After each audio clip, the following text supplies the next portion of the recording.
You don't know how free I am. I am what I am, and I am free. You don't know how free I am, and I am free. You don't know how free I am, and I am free. Yo, check this. Yo, I might not be what you want me to be. You might not see what you want to see. But if you got a minute, listen to what I gotta say. Cause it's a brand new year, and it's a brand new day. See, there's a gap between my culture and the life that I lead. So some will call me an apple, and some a bad seed. They have no idea how my heart will bleed. Their words and attitudes are things I just don't need. You don't know how free I am. I am what I am, and I am free. You see, I'm proud of who I am, and I'm proud of where I'm from. Those ones spreading racism, they're just fucking dumb. Now if you're looking at my life, and you say I've assimilated, to simplify things, just a little more complicated. See, I'm a modern day native, with a modern day life. I have modern day problems, and modern day strife.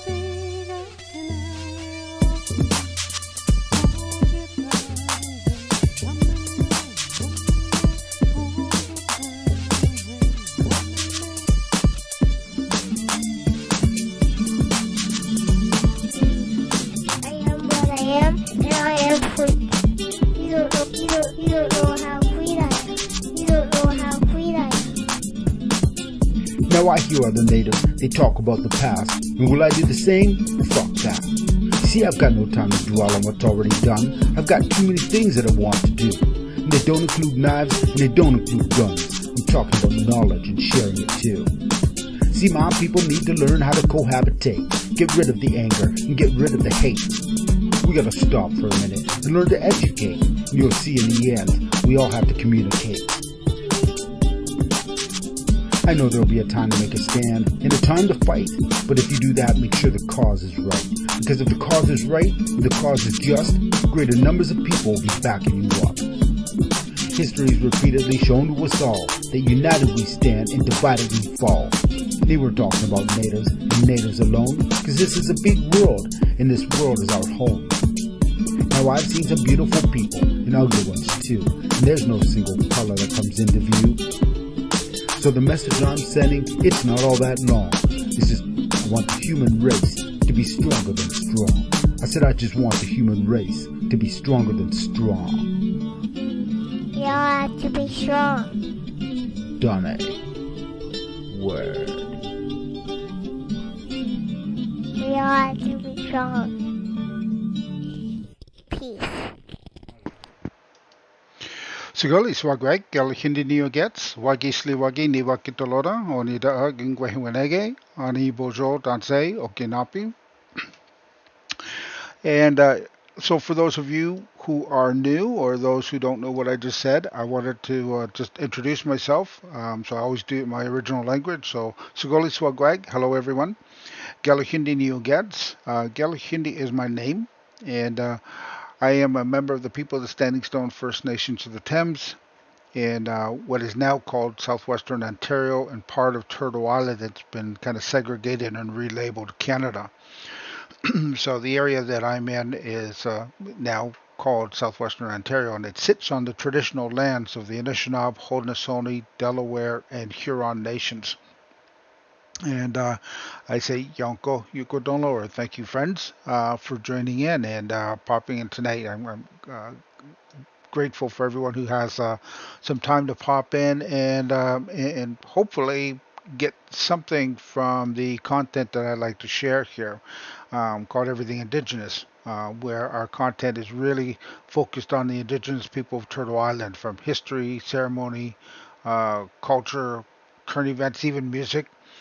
And if you're enjoying the content and you haven't already done so, I ask to go ahead, hit the follow button, and hit the little bell, so you can be alerted when I go live.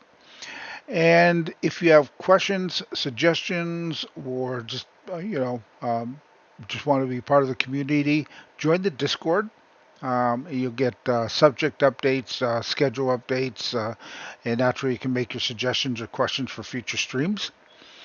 And if you're a streamer, um, go into the promote yourself channel and let us know when you go live so that our community can come join your community and check you out, and we can all kind of share and love together. So that's kind of what we want to do here, is to all kind of just share what we can. So what I'm doing tonight is kind of a preparatory stream, I guess. So there is an open discussion tomorrow that's being put on by the Society of Women Engineers. Now, the Society of Women Engineers is the world's largest advocate and catalyst for change for women in the engineering and technology field. So here in Ontario, we have the Society of Women Engineers Ottawa. They've been a global affiliate since February 2020, and their mandate really is to promote the retention and advancement of all women engineers in the Ottawa area. But their focus as an organization is to connect, network, and help build career development. And in doing that, they also want to do it in a way that's respectful to the Algonquin and Anishinaabe people, whose traditional unceded territory their organizing is based on. And so part of doing that is by learning as much as they can about the original people of their area.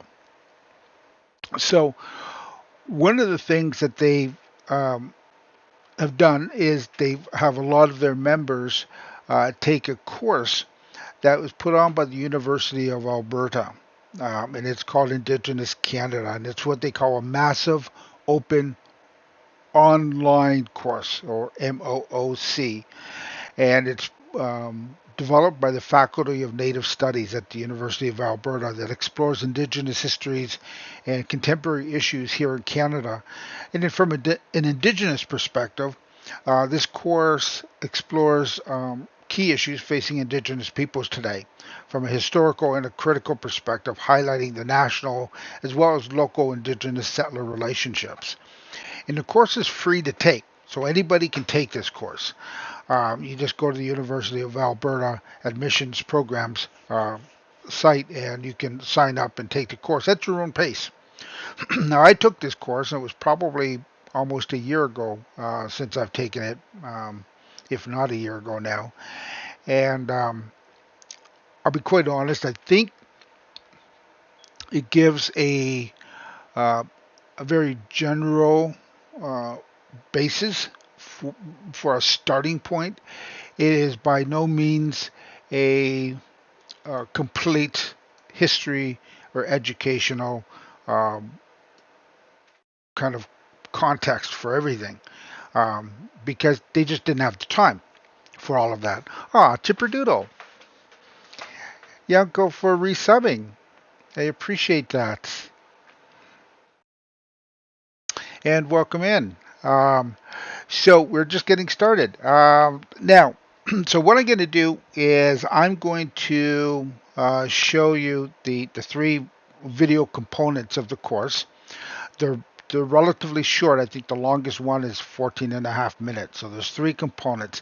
They broke down this course into the three kind of parts: community, resistance, and social media. And so each part has a video component to it which I'll show you. Once we show you the three components of the course, because essentially that's what the course consists of, are these videos talking about different aspects of Indigenous Canada. And then at the end of the three components, or the videos for each module, they give you a little kind of sheet of questions that you can kind of go over and discuss. And essentially, that's what the panel tomorrow is going to do. So I'll show you the three components, and then I'm going to show you a panel discussion with Canadian actor Dan Levy, who hosted a discussion with Tracy Bear, who actually is one of the professors who helped develop the course.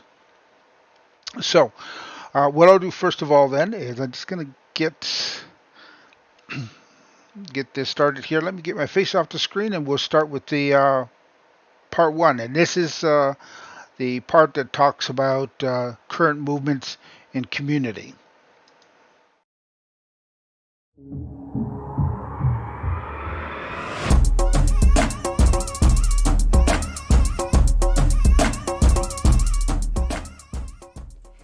This lesson begins by taking a theoretical approach to the notion of community and exploring what community means in relation to Indigenous peoples' values. Often, the formation of a community is a natural progression that evolves and adapts to the needs of the people involved. It is based on a shared sense of unity amongst a group of people. There are multiple reasons why people amalgamate as a group. So let's talk about the various kinds of communities. How do these communities function? And what does it mean to be a member of a given community? Building a sense of community can take multiple forms that can be more figurative, social, or based on geography. For many Indigenous societies, there is a great emphasis on the value of community and the community's relationships and the practice of reciprocity within it. Relationships among the members of a community follow a practice of respect and may involve specific elements and rules on membership. For example, one cannot just choose to become a member of Montreal Lake Cree Nation. There are membership guidelines that one must adhere to. The practice of reciprocity requires members to give back to the community when they take something or need some form of assistance. There are multiple ways in which to understand community. As we have learned in previous lessons, however, we know Indigenous nations are peoples with complex political, cultural, spiritual, and social systems in place prior to European contact. These rights, responsibilities, and freedoms are further recognized by the United Nations Declaration on the Rights of Indigenous Peoples. To be clear, an Indigenous nation may see itself as a community, but there are many types of communities that are not nations in this respect. Nations may be communities, but mythic, temporary invented, and ongoing invented communities may not form nations. One way to look at the various kinds of communities can be divided into mythic communities, sited communities, temporary invented communities, and ongoing invented communities. An additional note is that there are also multiple levels of communities. As a result, the formation of any kind of community creates a sense of identity. First, there is this mythic community that consists of a range of people who have shared values or experiences. For instance, there can be an Indigenous global community. Indigenous peoples across the globe share commonalities and experiences based on their histories of colonialism. It creates a sphere of commonality that comes from similar forms of oppression, dispossession of land, and fights for Indigenous rights. However, the concern with this kind of community is that it creates broad unifying category. This large grouping of a community can diminish the distinctions among members that erase or override other important aspects about a group of people. In other words, an Indigenous global community risks overgeneralizing Indigenous people based on this one common principal theme of unification. Secondly, there is a sited community, which is a group of people that already share a sense of unity, either by location or who thrive for a common goal. Examples of location would be the Indigenous societies known to a specific location in North America, such as the Nehiyawak from the plains or Inuit from the northern tundra. Acknowledging the groups that lived a mobile lifestyle, many Indigenous societies were connected to an area, which would be known as their traditional territory. A community that is more operational can take the form of Aboriginal student groups at a university. For example, at the Faculty of Native Studies at the University of Alberta, there is a Native Studies Student Association that represents students in Native Studies and builds this sense of community. Those who share a common purpose can be people that come together for social or political activism. Each of these creates a community based on these three different ties of unity. The third category of community is the temporary invented community that experiences a one-time feeling of unity. For instance, it can be a community formed based on a short-term project. Lastly, there's the ongoing invented community, which is similar to the third but remains functioning over time. For example, the creation of the Truth and Reconciliation Commission brought together residential school survivors, family members experiencing intergenerational trauma, and others indirectly impacted by Indian residential schools. These historical memories and experiences of intergenerational trauma from residential schools mobilized this ongoing effort to acknowledge, share, and heal. Even though the last TRC event was held in 2014, there still remains the mandate to carry out the recommendations and initiatives given in the TRC report. Community is based on a common unity, which brings together people of various and distinct backgrounds. The way a community forms is based on multiple reasons and actions that provide a space of belonging and identity. In order to more fully understand the formation of communities, we must look at more specific examples of social communities where Indigenous peoples have come together based on traditional structures and contemporary formations as collective activisms. Indigenous peoples' traditional formations of communities come in many shapes and forms. Indigenous peoples' traditional forms of community can be divided into cultural communities, tribal communities, and clan communities. Even kinship relations can form communities. One way of understanding a community based on the continuation of collective memories and histories is that it upholds this connection of unity. Remember the creation stories from Lesson 1 about Wasakijak and Sky Woman? These stories reveal how communities function, the retelling of these stories that have been carried over generations. One can see how the practice of retelling these oral stories that come from specific Indigenous cultural communities helps sustain a sense of unity over time. Another form of community may be seen in Indigenous kinship systems. Many Indigenous societies have blended families that integrate persons who are not necessarily an immediate or extended relative. This allows everyone to benefit from this family community. The practice of adopting someone into one's family creates this sense of community. The way a kinship operates allows member access to what an extended family community offers. The way this family community functions can be based on treating one or loving one as their own kin. Another example of this family community is seen in the Inuit kinship system, where families lived together and relied on one another in order to survive in northern regions. Inuit families depended on extended kinship networks. Each member performed specific tasks and relied upon each other as family community. Settler colonialism dismantled Inuit extended family kinship systems and replaced it with nuclear family structure, a system of heteropatriarchy and capitalism. Throughout the process of colonization, there has been the pressure to adapt to such nuclear family units. The kinship systems of Indigenous peoples, like the Inuit family example, are dynamic and complex and fit the notion of a social community. These are a few examples of social communities that many Indigenous peoples may have in common. There are cultural communities that share collective memories through the practice of oral tradition. There are also other characteristics of communities that distinguish between Indigenous peoples, such as specific territories, tribes, and clans.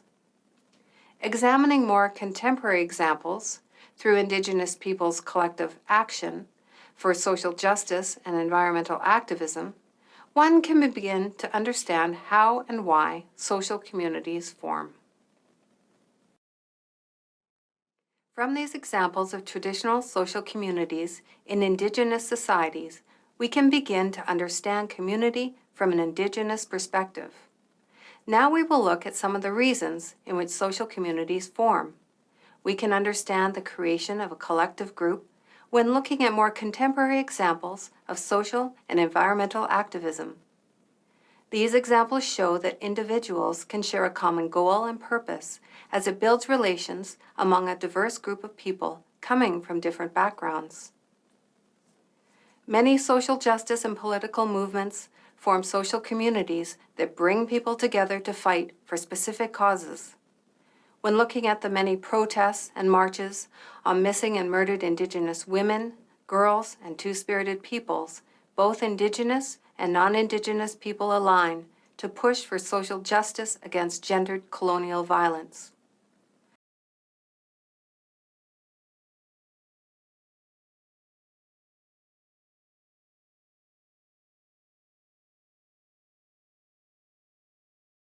Over the decades, marches and vigils held for the missing and murdered created a social movement. Participants who are currently involved and socially active hold a communal memory of the past and demand a call to action. This social issue brought people from in and outside the Indigenous community together to commemorate the missing and murdered.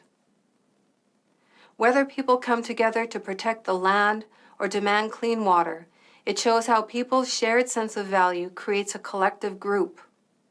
The building of these alliances creates a unity because it involves being around like-minded individuals who share a common view about a common cause.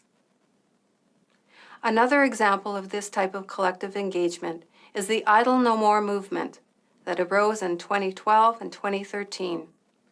This movement created a large social community that expanded beyond national boundaries and gained international support. Idle No More brought people together from across the globe who shared the common belief and goal to protect the land and Indigenous rights. This is an example of a figurative community based on collective support for the environment. Idle No More gained traction through social media, protests, roadblocks, and round dance flash mobs. Many scholars have connected both social and environmental movements and reveal how control over and violence against Indigenous women's bodies and the land have been an ongoing colonial conquest.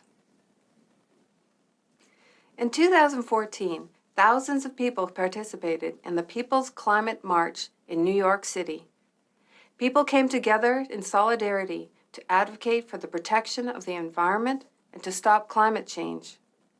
Mobilized by Indigenous peoples from various parts of the world, this march is often referred to as Indigenous climate activism. The march created a figurative social community that united the voices of Indigenous and non-Indigenous people. It engaged an Indigenous global community on a massive social scale and aligned people interested in defending the land and working against climate change. Social media outlets are especially potent for these forms of activism and have been powerful tools for media campaigns for environmental protection.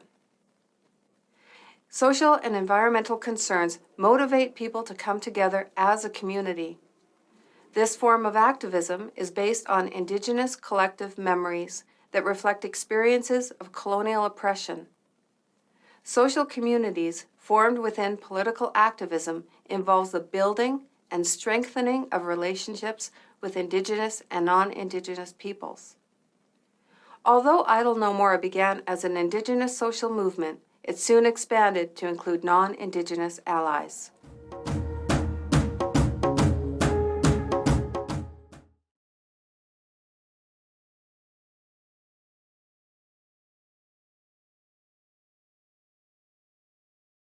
will, a grassroots social movement was created to draw attention to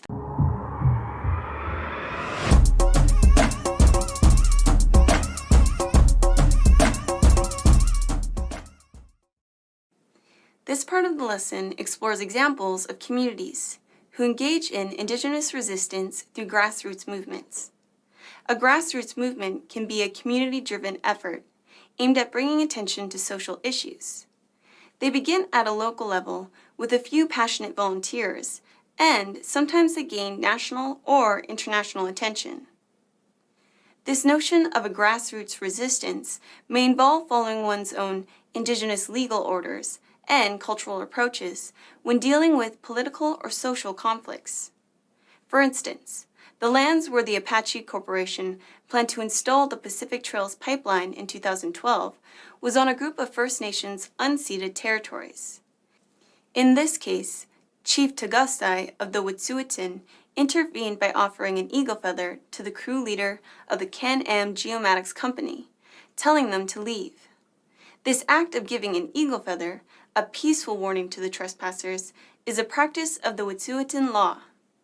In doing this, Chief Tagastai was following Bikuyai Wa'atin, which is a specific Wet'suwet'en Inuk Nuotin, or law, where it is the husband's duty to protect his wife's territory, as this is seen as her sovereign territory. In an effort to stop pipelines from being developed on Indigenous peoples' traditional lands, many have engaged in this type of grassroots resistance. The 5 clans that are within the Wet'suwet'en Nation are meant to manage and protect the lands in order to ensure that future generations will have a healthy and well-sustained environment. The Unistoten camp creates a resistance community that has the mandate to serve and watch over the lands of the Wet'suwet'en. In 2012, they were able to block off the Apache Corporation from building the pipeline with the communication between Unistoten and Wet'suwet'en. In the end, Unistoten built an actual community right in the area of interest for the pipeline companies as another tactic of prevention.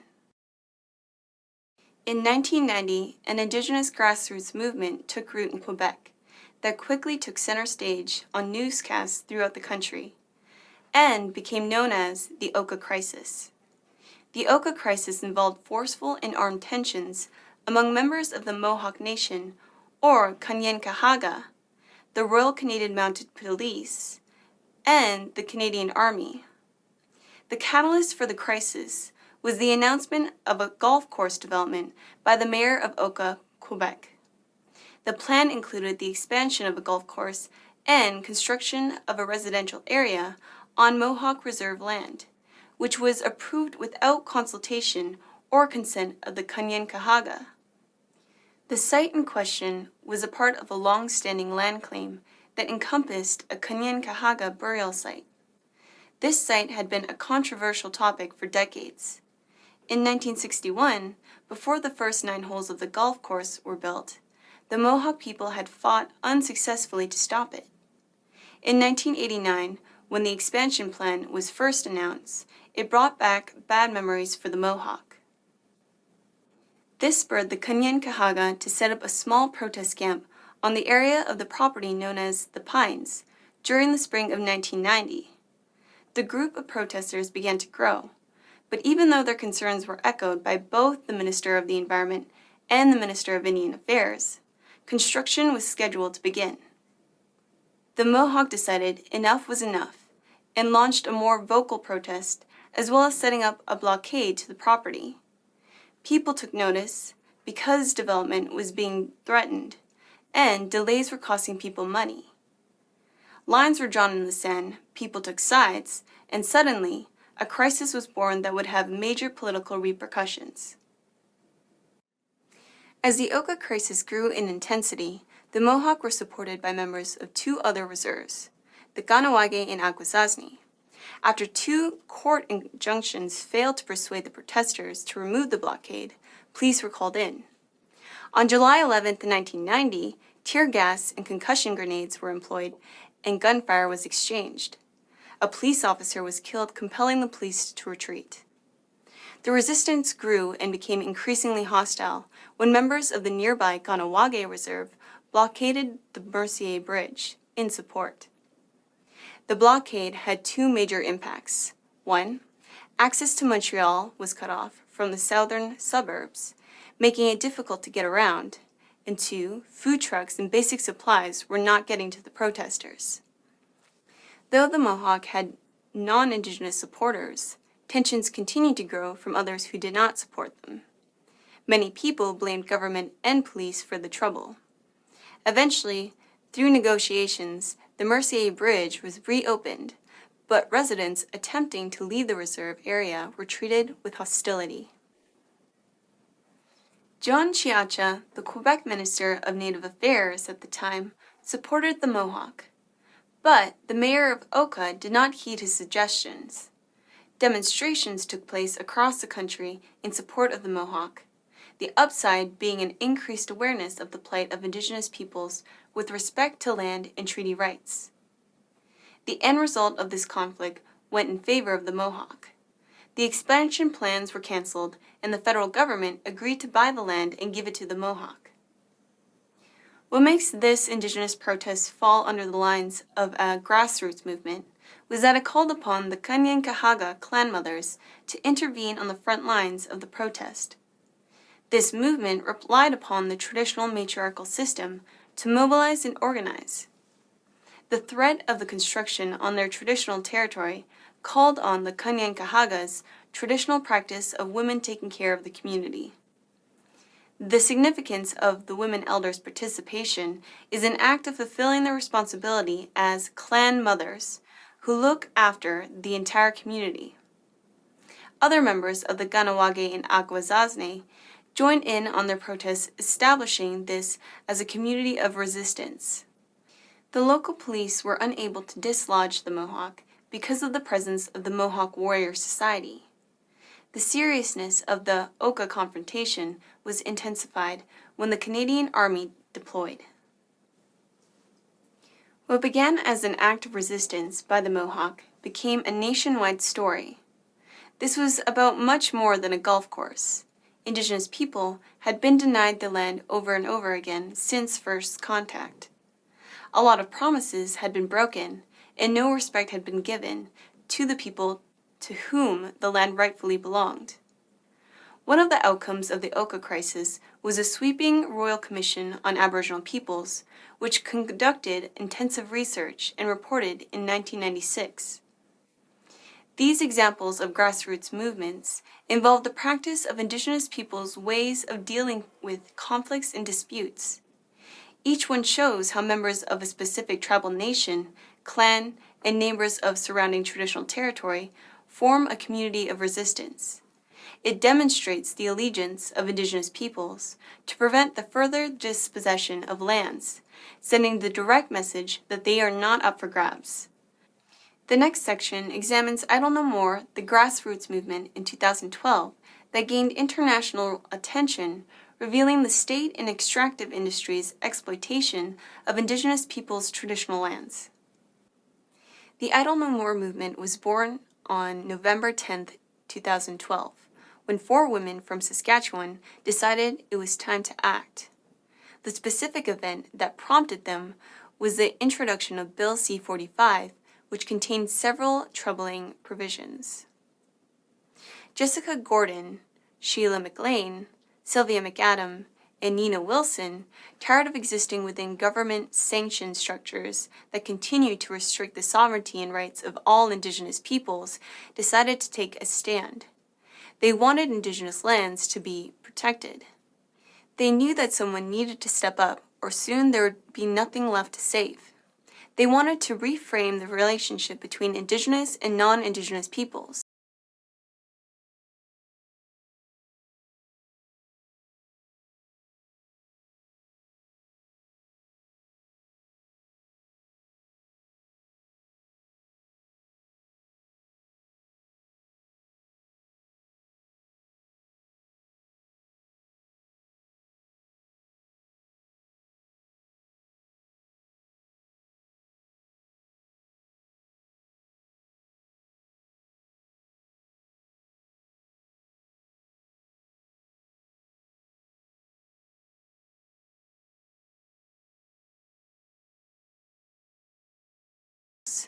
They wanted to exert pressure on the government, raise awareness of inequalities across the country, and most importantly, retain and strengthen their cultural values. The impact of colonization on Indigenous cultures has been immeasurable. Idle No More is as much a movement for social justice as for political equity. As we will see, the issues concerned amendments to 3 major acts: the Indian Act, the Navigation Protection Act, and the Environmental Assessment Act. At first glance, Bill C-45 would not appear to be all that controversial. But when you dive in and really look at the implications of the specific amendments, there were major areas of concern that really catapulted Idle No More into action. The first focuses on changes to the Indian Act. A proposed change to the guidelines around voting to lease designated reserve lands was very controversial. This shift changed from a double majority rule, meaning if there is not a majority vote of members at a first vote, then a public notice needs to be posted in the community. A vote by the people in attendance happens at the second meeting, and only a majority vote of those in attendance is needed. Any unilateral amendments to the Indian Act, specifically these changes, without any consultation from Indigenous peoples, would leave existing treaties and Indigenous rights in a vulnerable and perilous position. Another important change was to the Navigation Protection Act. Contrary to what it sounds like, protection of waterways, major pipeline and power line project advocates would no longer be required to show proof that their projects wouldn't cause harm or destruction to a navigable waterway, unless that waterway is on a list prepared by the Transportation Minister. Idle No More claims the change leaves 99.9% of lakes and rivers in Canada without that necessary protection, exposing this precious resource to the risk of contamination. Thirdly, the Environmental Assessment Act had an amendment that would speed up the approval process for projects by significantly reducing the number of projects that would require environmental assessment. Obviously, these changes had the potential to cause a great deal of impact on Indigenous lands and the environment. Year after year, government changes to laws and policies reinforced the notion that Indigenous rights had no meaning or value. Jessica Gordon, Sheila McLean, Sylvia McAdam, and Nina Wilson stood up and were heard. They did not stand idly by and let others control the agenda. As they stood, others stood with them, drawing national attention. With a strong will, a grassroots social movement was created to draw attention to the plight of the Indigenous, as well as the common threat to Canada's natural wonders.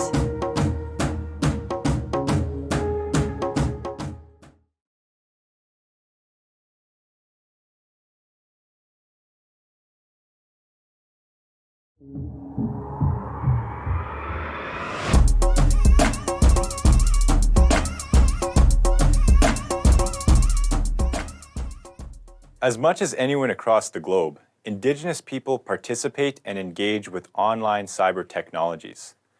From blogs, Instagram, YouTube, and other social media platforms, Indigenous people express themselves and utilize social media in many ways. Social media platforms have become forums for Indigenous people to create virtual online identities, from a singular individual identity to online communities and large networking organizational identities. Indigenous cyberspace activism has increased exponentially in the last 10 years.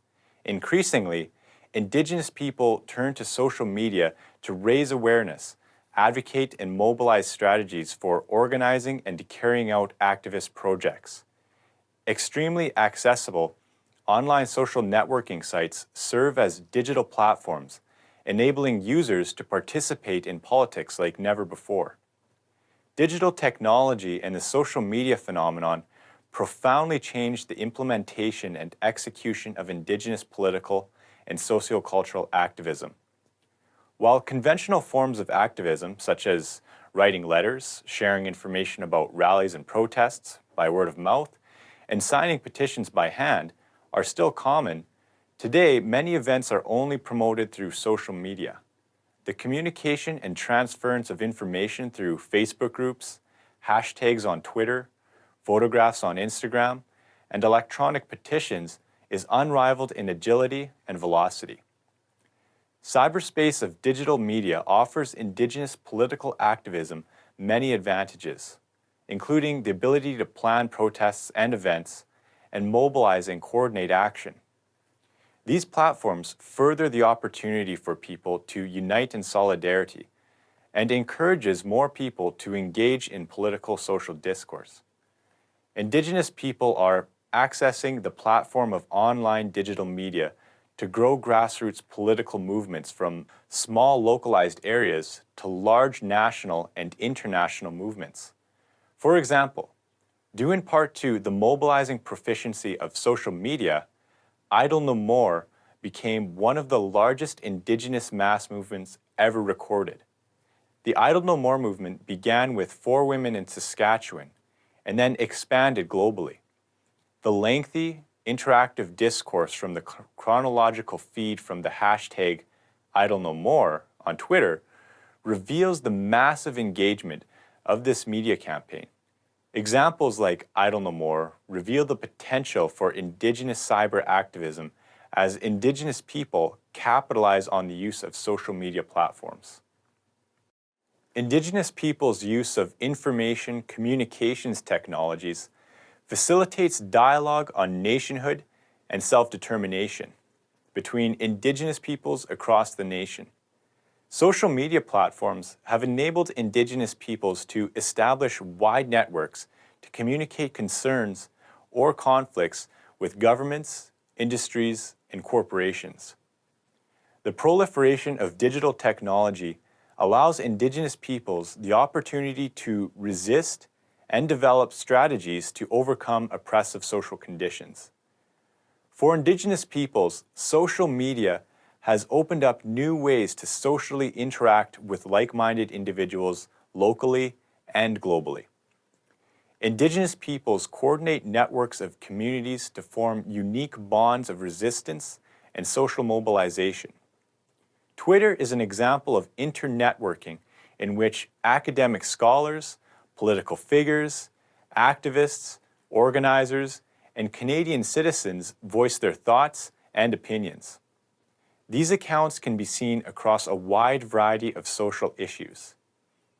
From accounts like Reconciliation Canada or @RecCan, who promote reconciliation between Indigenous people and all Canadians, to @HGCoast, an informal group of people living on Haida Gwaii who are opposing the supertanker traffic in BC waters, Twitter becomes an information superhighway, and Indigenous peoples are tapped in.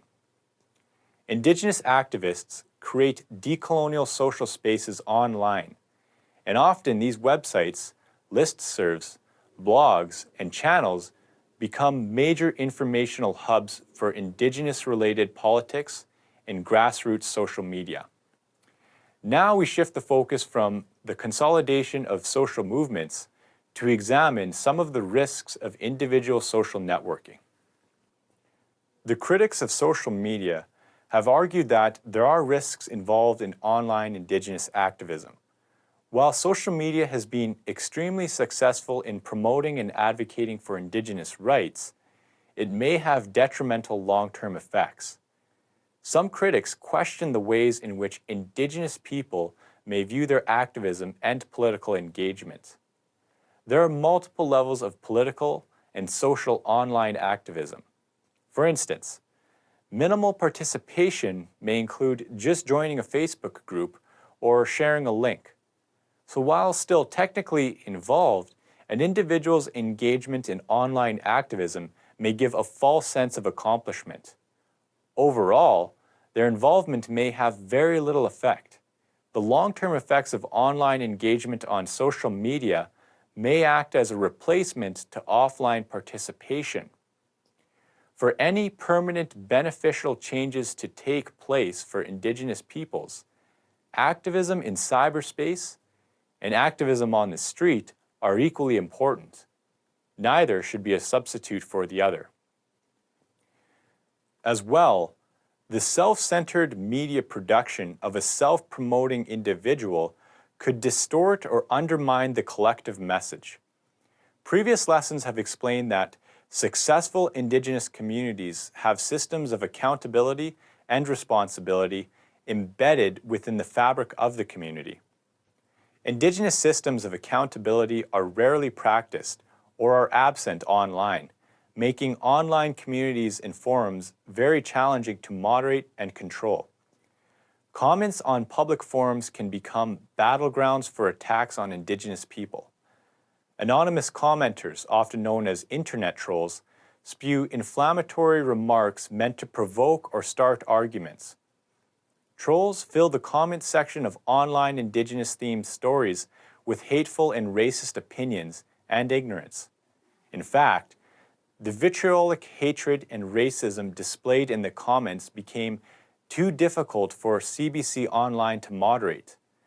So in November of 2015, the CBC made the difficult decision to close all the comment sections for any stories related to Indigenous peoples. Mainstream media is controlled by the dominant society which produces colonial discourses and upholds power structures. Acting as a form of resistance, social media creates democratic engagement and conducts political participation, allowing individuals to join otherwise inaccessible conversations. Today, social media gives Indigenous activists the ability to create a space for meaningful discourse. Social media also increases an individual's agency and autonomy to participate in communication platforms. The new social world of Indigenous resistance relies upon traditional and online forms of communication.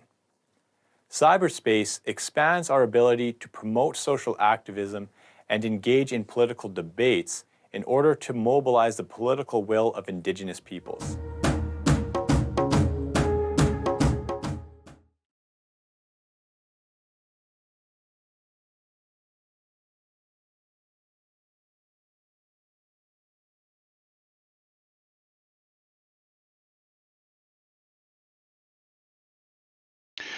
Siguli Swagwag, Gela Hindi New Gets again, Yanko. Hope you found those interesting. So, what we just watched for those of you who just got here or got here late is we watched three segments of a course that was put on and developed for the University of Alberta called Indigenous Canada.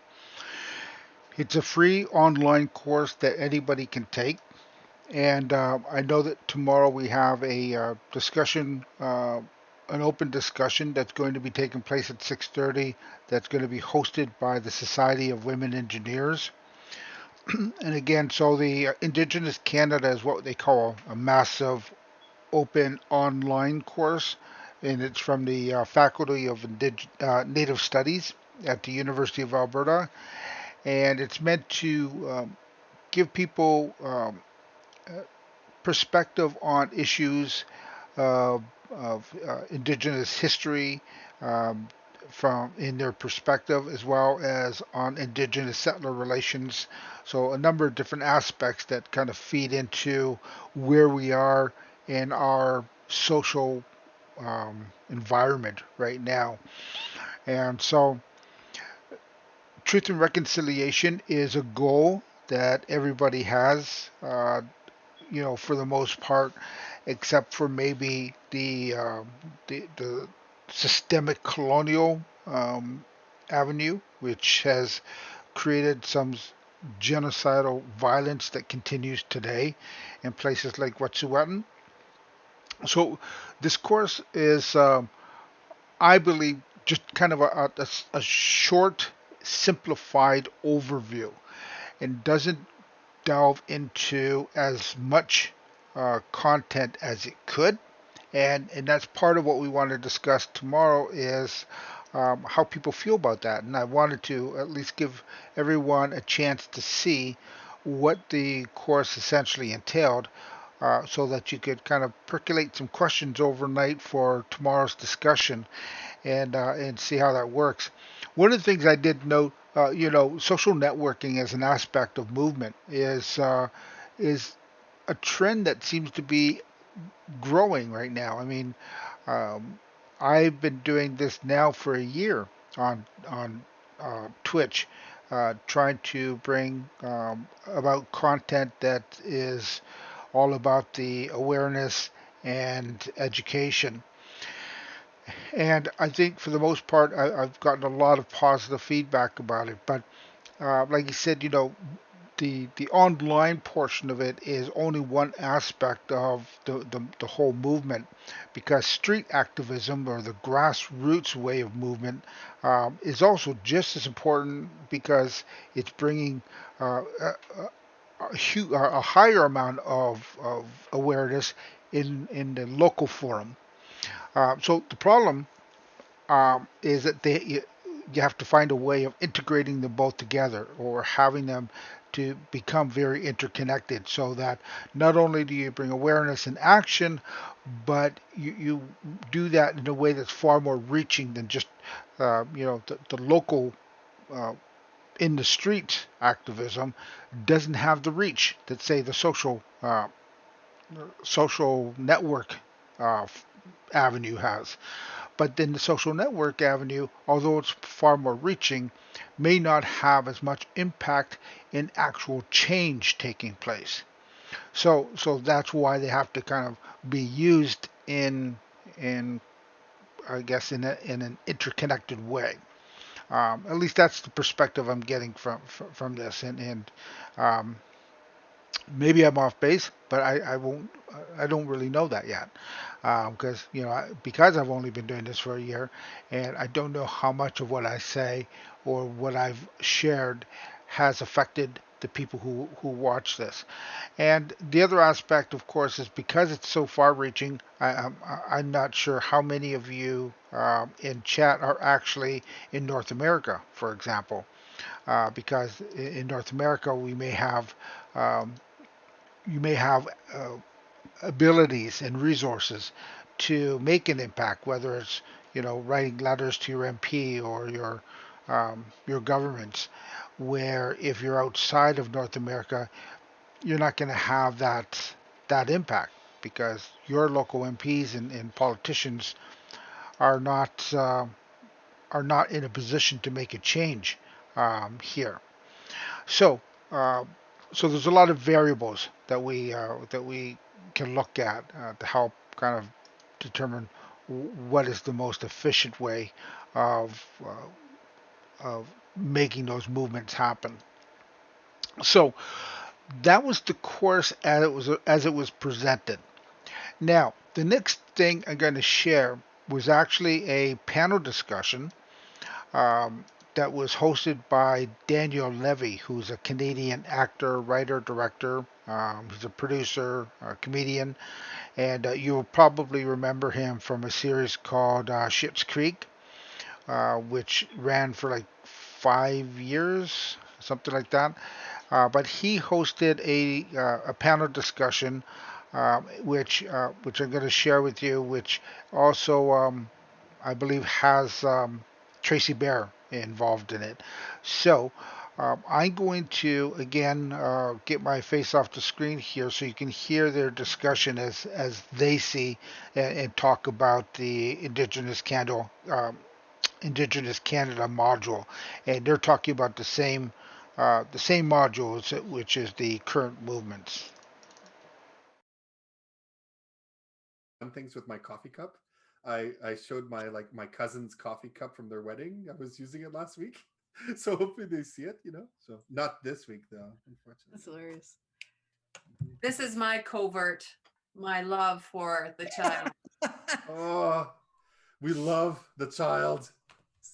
The Baby Yoda situation happening back there. Listen. Oh my god. Well, that is a beautiful way to introduce us into everybody's homes. Welcome, everybody. Baby Yoda. Hello, Baby Yoda. Are we live now? Did Yoda We're get live. We were officially live. We went live just as Baby Yoda made his appearance. Oh my gosh. So Thanks, Tracy. New obsession. Week 11. We have a wonderful guest with us this week, Chelsea Vowell. Chelsea, thank you so much for being with us this week. I realized I'm way too close to the camera. Chelsea, do you mind just telling us a little bit about yourself, letting people at home know who you are and why you're here this week? Sure. Chelsea Val ni tsigason egwa mantu sa kaigenek otsinia magani wigen uta amaskotsi was kaigenek an anots egwa otpem su square mania po apito san square mania nigo tuasik nito dansen egwa kagige en estosian. So I'm Métis from Lac Saint Anne, living in Edmonton. I said that I'm Métis, the people that own themselves, and I have 6 daughters, and I am always tired. Now you know why. Believable. Yeah, that's incredible. You know, Paul. I do. Well, welcome. What a week. We're winding it down, but there's some really terrific discussions wrapping this MOOC up. So I'm very much looking forward to getting into it today. Yes, me as well. So shall we start in a good way? You bet.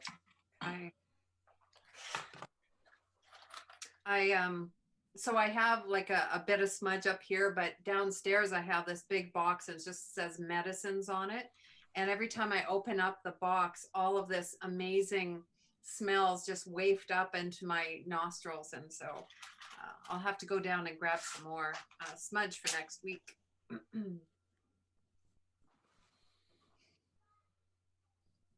So Chelsea, this is some sage from Batoche, and we picked it in the final installment of Walking with Our Sisters. Right. Yeah. So maybe I'll still can't see it.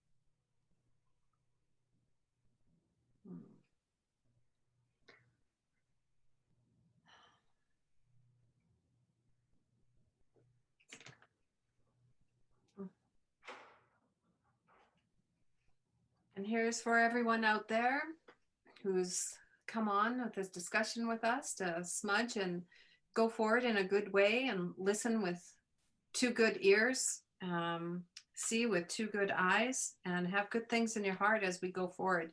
Sometimes these discussions aren't easy, and we got to remember that we need to be respectful in our dialogue, which you guys always are, despite the little bit of teasing. And go forward with Sakit the win, love, and caring. So, hi.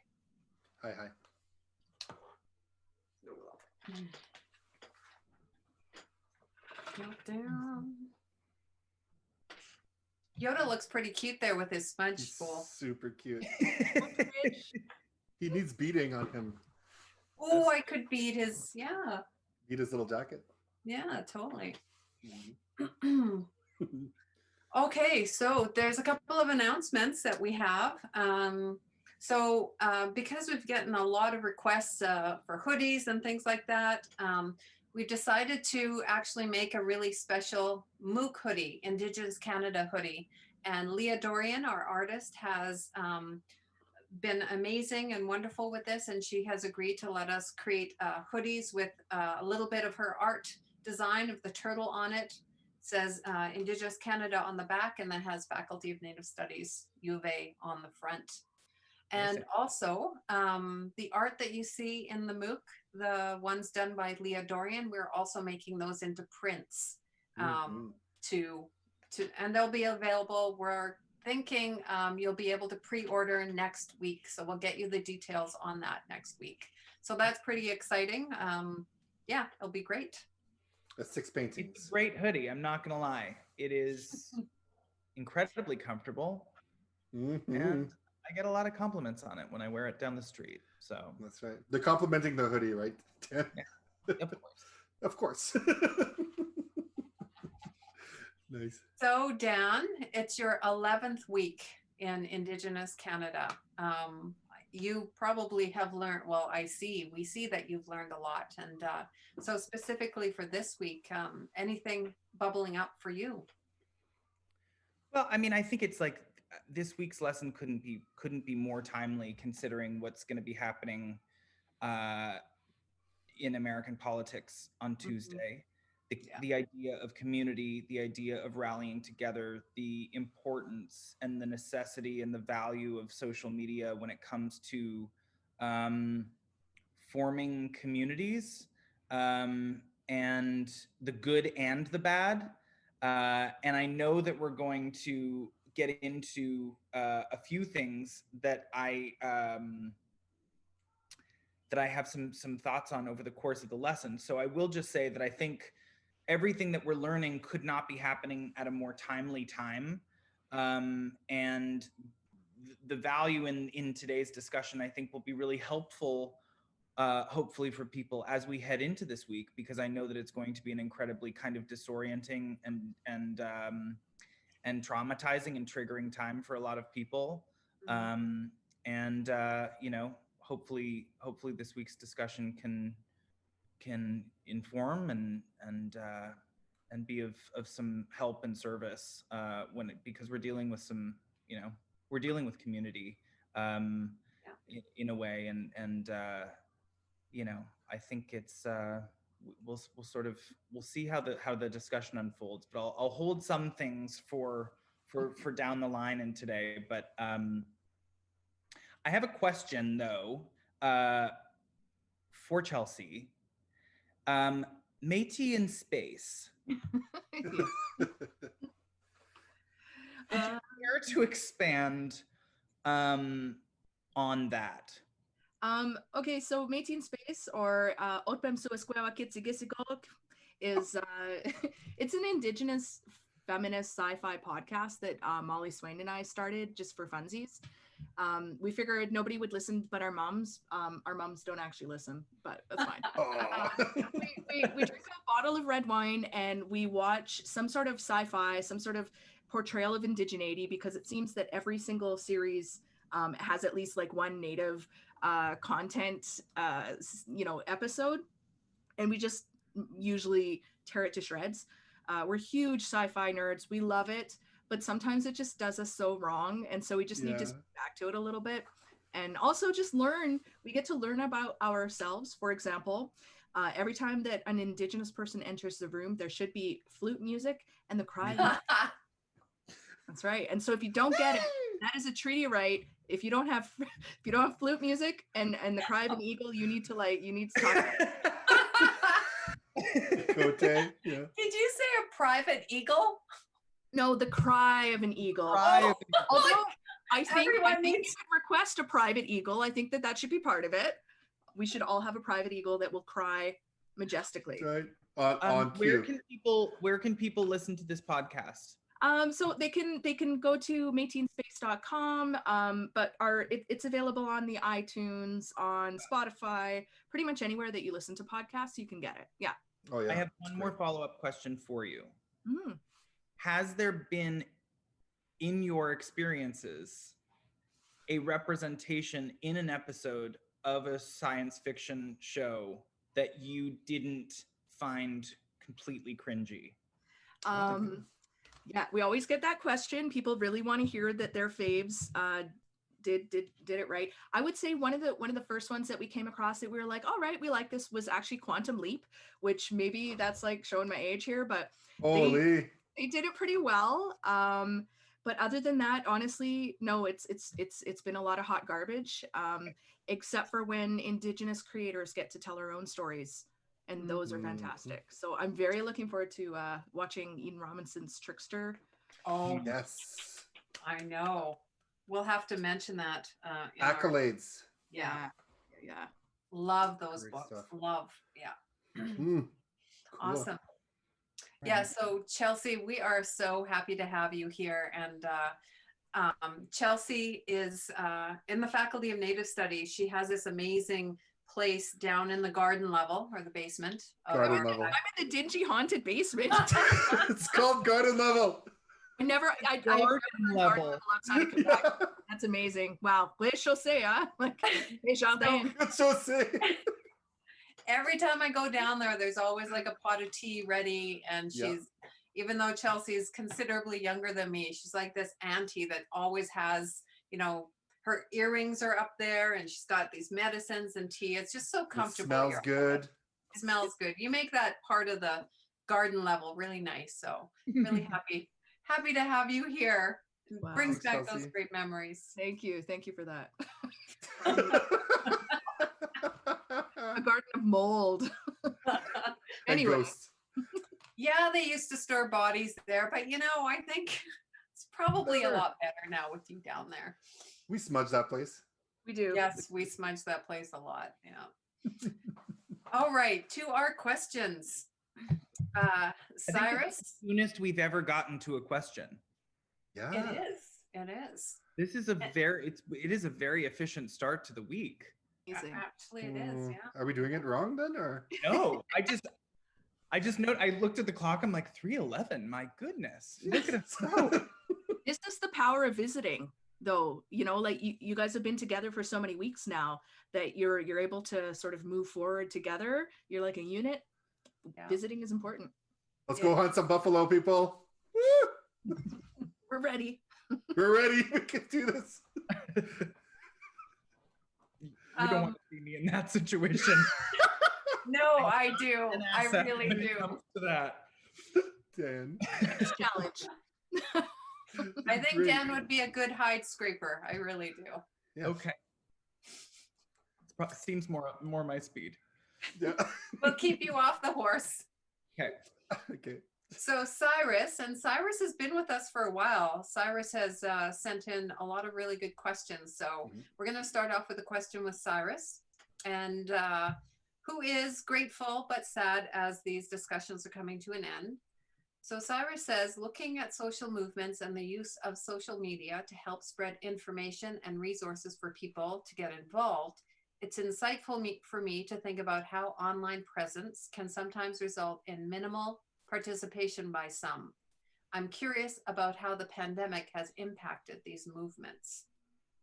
And so this made a question bubble up in my mind right away.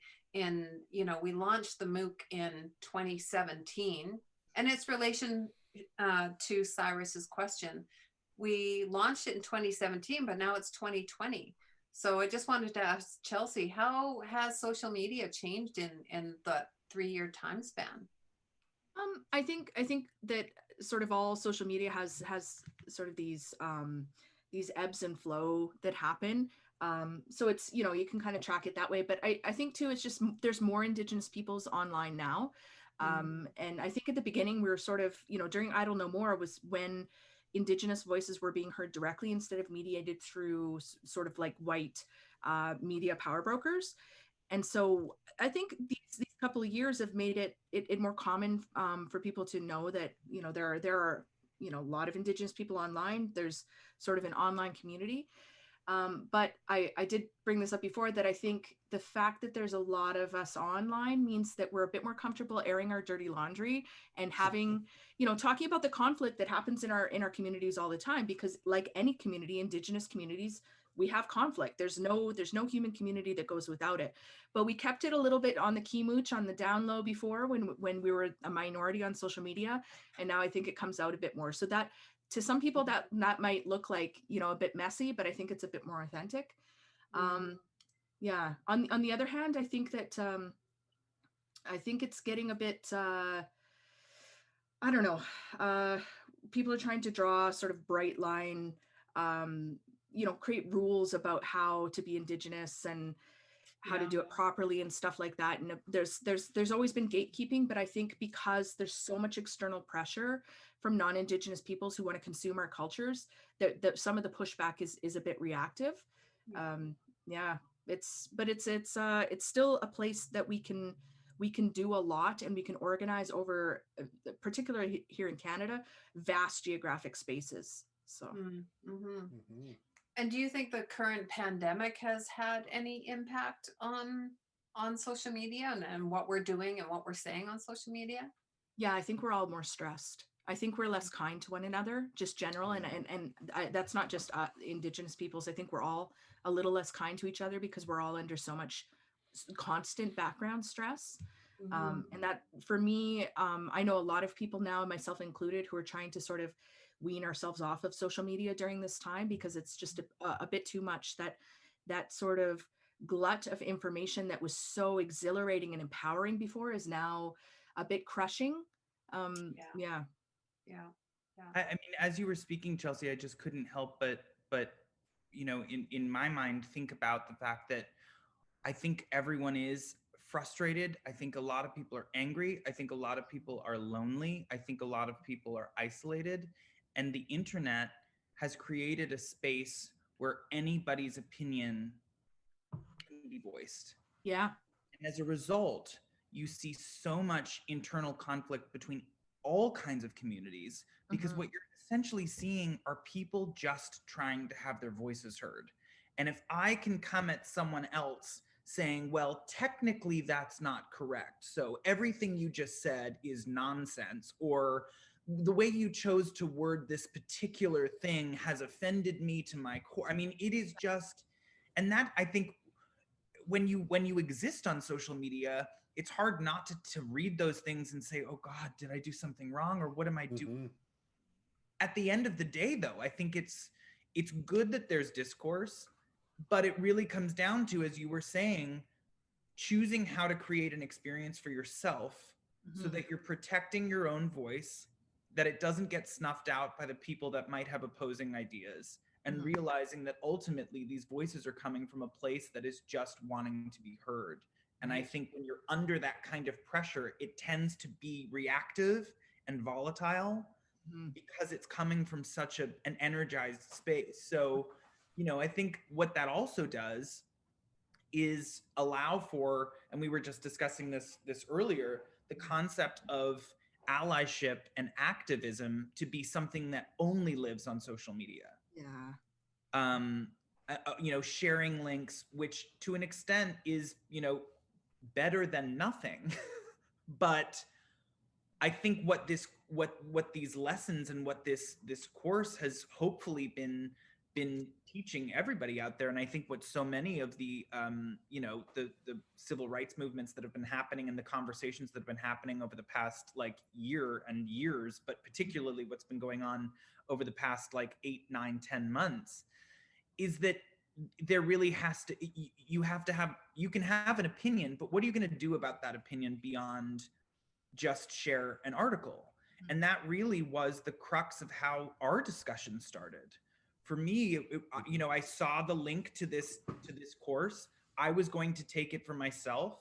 I was ready to click that retweet button.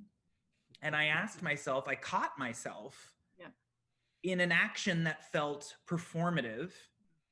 And I really had that conversation to say, well, what could I do beyond just retweeting this that could potentially expose it to more people, engage more people? How can I take what I have built to use it for something else, not for myself, but for something else?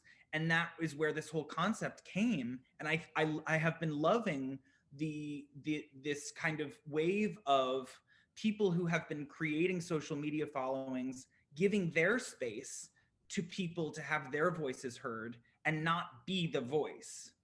That's the most important part of this whole thing. And, so in a way, our whole weekly discussions are a result of the desire to be a more active participant when it comes to allyship and activism. Yeah, that's true. And we were talking about sort of performative allyship and that feeling that you can get where you share, you retweet, maybe you slip a couple dollars to a fund or whatever. But I think those things also existed pre-social media, right? With, and so the kind of people that are only going to do that kind of work, I think, are still going to only do that work whether they're on social media or not. But I do think about the mutual aid that happens online is so much more tangible and powerful and direct. So you can donate to somebody's top surgery fund, and that is gonna change somebody's life, tangibly, one person, right? Compared to going through a large sort of corporate charity where a lot of the funds are eaten up by administrative costs and things like that. That's super powerful. I do think, though, that we also have to always be aware of the fact that there is still an incredible lack of access to social media. We talk about it like it's universal, but there are so many communities, particularly Indigenous communities in the North, or not even that far from cities that still have very unreliable internet, and those voices aren't being heard. So whatever representation you do see from different communities online is not actually a true representation of the people out there. So that idea that some people are still not being able to get their voices heard is very much true, no matter how much social media expands, because there is a disparity in access. Mm-hmm. I absolutely agree. And I think we can see that access to social media or even having internet as a privilege that some of us really take for granted. You know, sometimes we're upset with a little blip. Maybe we freeze on Zoom and we're like, oh man, internet. But we have to realize we have internet. We do have that accessibility and privilege to do that. And One of the things COVID has highlighted that a lot, because now everybody has to work and study online, and you're seeing who kind of could seamlessly flow into that and who are just left out. Yeah, absolutely. One of the things I really wanted to mention with social media, especially the impact. Chelsea mentioned, crowdfunding and GoFundMe and things like that. With Walking with Our Sisters, that was the only way that we could fundraise. We decided early on not to accept any donations from not only oil and gas, but any big companies. And so the 7-year-long project going across the country, feeding all the communities and being host, communities did these online art auctions. Christy Belcourt did them. And it was an amazing way to create funds for this type of project. It felt even more community-based with, everyone sort of pitching in and doing these online auctions. So I think that was one of the good things in my perspective, from social media. Mm-hmm. And these are the pressures and things that all Indigenous media, people oriented to media have to face, is that capitalism is this really, omnipresent, kind of like, I don't know what it is, hungry ghost or something, right? That wants to feed you, and you're like, do I want to be fed by this thing, So so I think about Rick Harp and the choices he's made for Media Indigena, that fantastic podcast, and how he's being funded, or they are being funded, actually, because I think them as a community of of speakers, one person at a time, and it's just it's relevant, right? Because it's owned and operated by Indigenous people. So for you, Chelsea, Métis in Space is, and just the work that you do of being this outward scholar and activist, what is the most efficient ways to make more funding for these collective engagements? Yeah, I mean, so Métis in Space, the podcast, doesn't get funding. We don't. It's our labor of love, and we don't want to have any strings attached. But we were able to raise money for the Métis in Space Land Trust. We were able to purchase 160 acres of land, put it into a trust so that the ongoing poverty of Métis people, which we also experience, is not going to endanger that land. We can hold it over generations. And that was totally only possible because, we had a social media presence, and people knew about the project and were like, hey, here's some money. So, I think about a lot of the things that are happening right now too. Bekiwewen camp in Edmonton, which is a prayer camp for sort of to address, houseless peoples, has been successful even during a pandemic, because they're able to get their calls out. Here's the materials we need. And that's the thing too, is these kinds of things now, because they're not being mediated by some outside organization, groups can come together for a time, you put the provisionality back into things, come together for a time as is needed, say, here's what we need to access our goals or whatever. People then have a really good idea of what they can do. They send the help directly, and the thing gets done.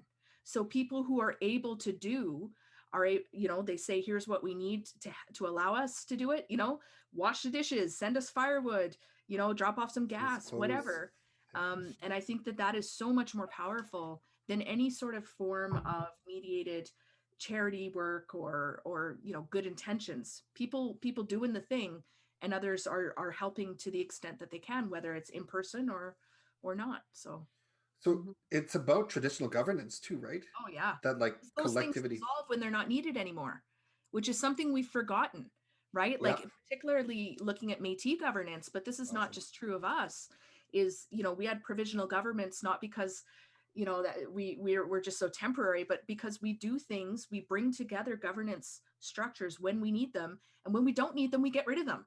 They don't need to like continue on, right? With no purpose. Intent. Other people can do that. It's salty. Love it. Right on. Give us the salt. That's it. That's what we need. It helps with the sweet. So I think it also, in terms of what you were saying, in terms of stripping away the governance too, I think that's what's also allowed a level of accessibility to action. Again, this is speaking about the internet, and we did just say that it is limited. Some people are very limited to it, but I do think what has also been a great part of this social media movement when it comes to activism and allyship is getting resources straight from the source, in terms of people saying, if you want to give money, this is where you should be giving money to. If you want to lend your time, this is where you should be lending your time. If you want to donate something, this is where you should be donating. And that kind of like direction, the kind of specificity of people's action, I think is really game changing when it comes to sort of active allyship as well. Because I think for a long time it was governed by agencies and organizations that were sort of taking money and then giving it out, or taking information and doling it out. It's just been I think it's been quite informative for people, and hopefully relatively successful.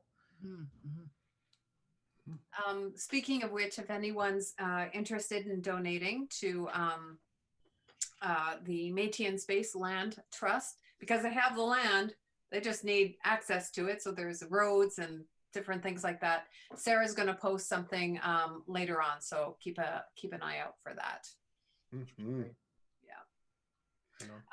Question two at 1:28. Wow, look at us.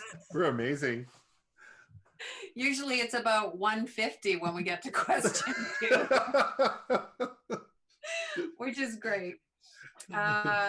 So this person grew up a mile away from Camp Muckwa. That was a protest site for the Enbridge Line 3 pipeline replacement to protect the tribal land interests of the Fond du Lac Band of Lake Superior, Chippewa. I wonder your thoughts on the difficult decisions Indigenous communities face with protecting their land rights despite already facing pre-existing environmental concerns. Is it a slow, agonizing, slippery slope to further land loss, whether by settler corporations or by environmental degradation? What are your thoughts on the divided tribal decisions across communities? Some opposed, some supported, some settled on an agreement affected by this project within their own state, country, or even across country lines, given the impact between the US and Canada on this pipeline project. Do you feel communities are brought closer together given the larger environmental impacts such as a pipeline, or is there ultimately prioritization over the best interests of each local community given the direct impact? So lots to think about in that question. Yeah, it's really, so I think that there's so much focus on disagreement within communities when these natural resource, and it's almost invariably natural resource projects happen. People are like, oh, well, some agree, therefore we're going to support the people that agree, and some disagree, we're going to support those people. But I think we have to step back and look at it structurally, that free, prior, and informed consent, which is supposed to be the gold standard for any kinds of projects like this, is impossible under colonialism. Because what you see again and again is communities divided, whether or not to sign on to a project and get the crumbs, those impact benefit agreements that then are that are secret. You get a little bit of money up front. They might build you a rec center. Maybe they hire a couple of your people for a few years, but you're dealing with all of the fallout of whatever project it is forever. So you either get those crumbs or you refuse to sign on, and it happens anyway, because we've seen this again and again. Consultation is not veto. Canada doesn't recognize any sort of veto process there, so they'll do it anyway, and then the community gets nothing. So at that point, I think it's really, it's coerced, it's violent. And if you're going to stand up against something, knowing all of that, it's really about your integrity as a people. Even though you know that the project might go ahead anyway and you won't benefit in any way, making that stand can be very, very important, because every time you say yes, that yes gets used against you later. Well, you said yes to this, so you're clearly okay with this level of whatever. So you must be okay with this. And look at some of the huge sort of the much vaunted James Bay hydroelectric project that did flow a lot of funds into the James Bay Cree and into Inuit communities, right, in Nunavik. But the Innu didn't sign on, and yet they also had graveyards and hunting grounds flooded.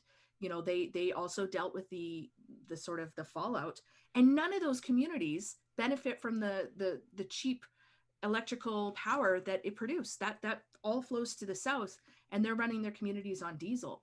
So you have that example, the communities that were forced to organize together, and it created a new political cohesion among Cree communities and Inuit communities, and then together between the Cree and Inuit. But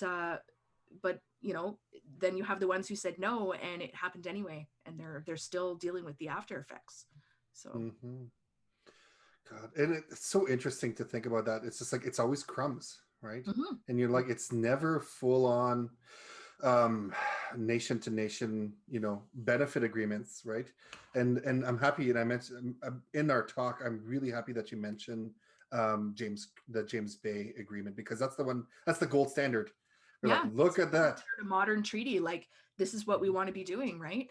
And the Cree and the Inuit have been incredible at using the resources, and they've kept on it. A lot of the things that were promised didn't happen, so they kept hammering at it, right? And they really did a lot. Like they did amazing stuff. They Matthew Kumkum at the time took a canoe, like a bunch of them took a canoe down to New York to protest this stuff, right? They went international. These were young people at the time who now are older statesmen, really. But like, yeah, it is still crumbs. The amount of money that the southern urban centers in Quebec have sort of saved and made from this is so vastly outstripped by anything that went towards those communities. And it points directly to systemic issues that have to do with Indigenous sovereignty, Canadian sovereignty, resource extraction and stuff. Because the question that I often get when I'm presenting the MOOC, here's the MOOC, everyone. Do this because of for whatever reason, do this. This is a great course. Tracy made it. She's amazing, right? And then I brag about Tracy the whole time. But it's like everyone always asks, like, oh, well, then what is the best community out there? What's a standard for for a good Indigenous community? And tell me what is a good success story? Because I don't know. I can't see them. They're all not success stories, opposite success stories. And at one point in one talk, I said, well, you have to do the course. And I keep saying that, you have always framing it as the course, do this, learn this. And I said, well, the Niska, you ever heard of the Niska? They're a great example of they never gave up. They always fought, and they never compromised on their own land, their land titles and their self-government, right? And it's like, this is the story of every Indigenous community. And that's the thing that's really important, is that we always fight for our rights, right? All the time. So why are we still adhering to these narratives of settler dominance, right? So. But even the Nisga'a Treaty, they only got, I think it was 5% of their actual territory. Like that crumbs. Is crumbs. Yeah. And incredible, I earlier about show me a successful white community. What does that mean? Like a successful community should mean everybody's housed, everybody has the necessities of life, just generally, should be able to pursue a quality of life that allows them to be the people that they want to be. And there is no community out there like that, because it's impossible under capitalism. But the standard is Bay Street. That's a perfect, that's a successful community. Okay. That is so nasty. Like, it's like saying the successful family is the most like dysfunctional but wealthy family you can find. That's a terrible metric. Yep. That just Yeah. made every hair on my body stand on end. I think too, it's like, you're dealing with communities that have been so ingrained in the concept that like commercial, like capitalism is the be all and end all, that the concept of success in and of itself is so tightly linked to things and to money. We say this over and over again throughout the discussions that we've had over the past 11 weeks. It's reprogramming, dismantling, first of all, the concept of success, because I think even the word itself at this point is so tied to capitalism that, we were saying this before, it's like speaking different languages, because so many people don't understand the concept of success as it pertains to spiritual success, like personal success, familial success, the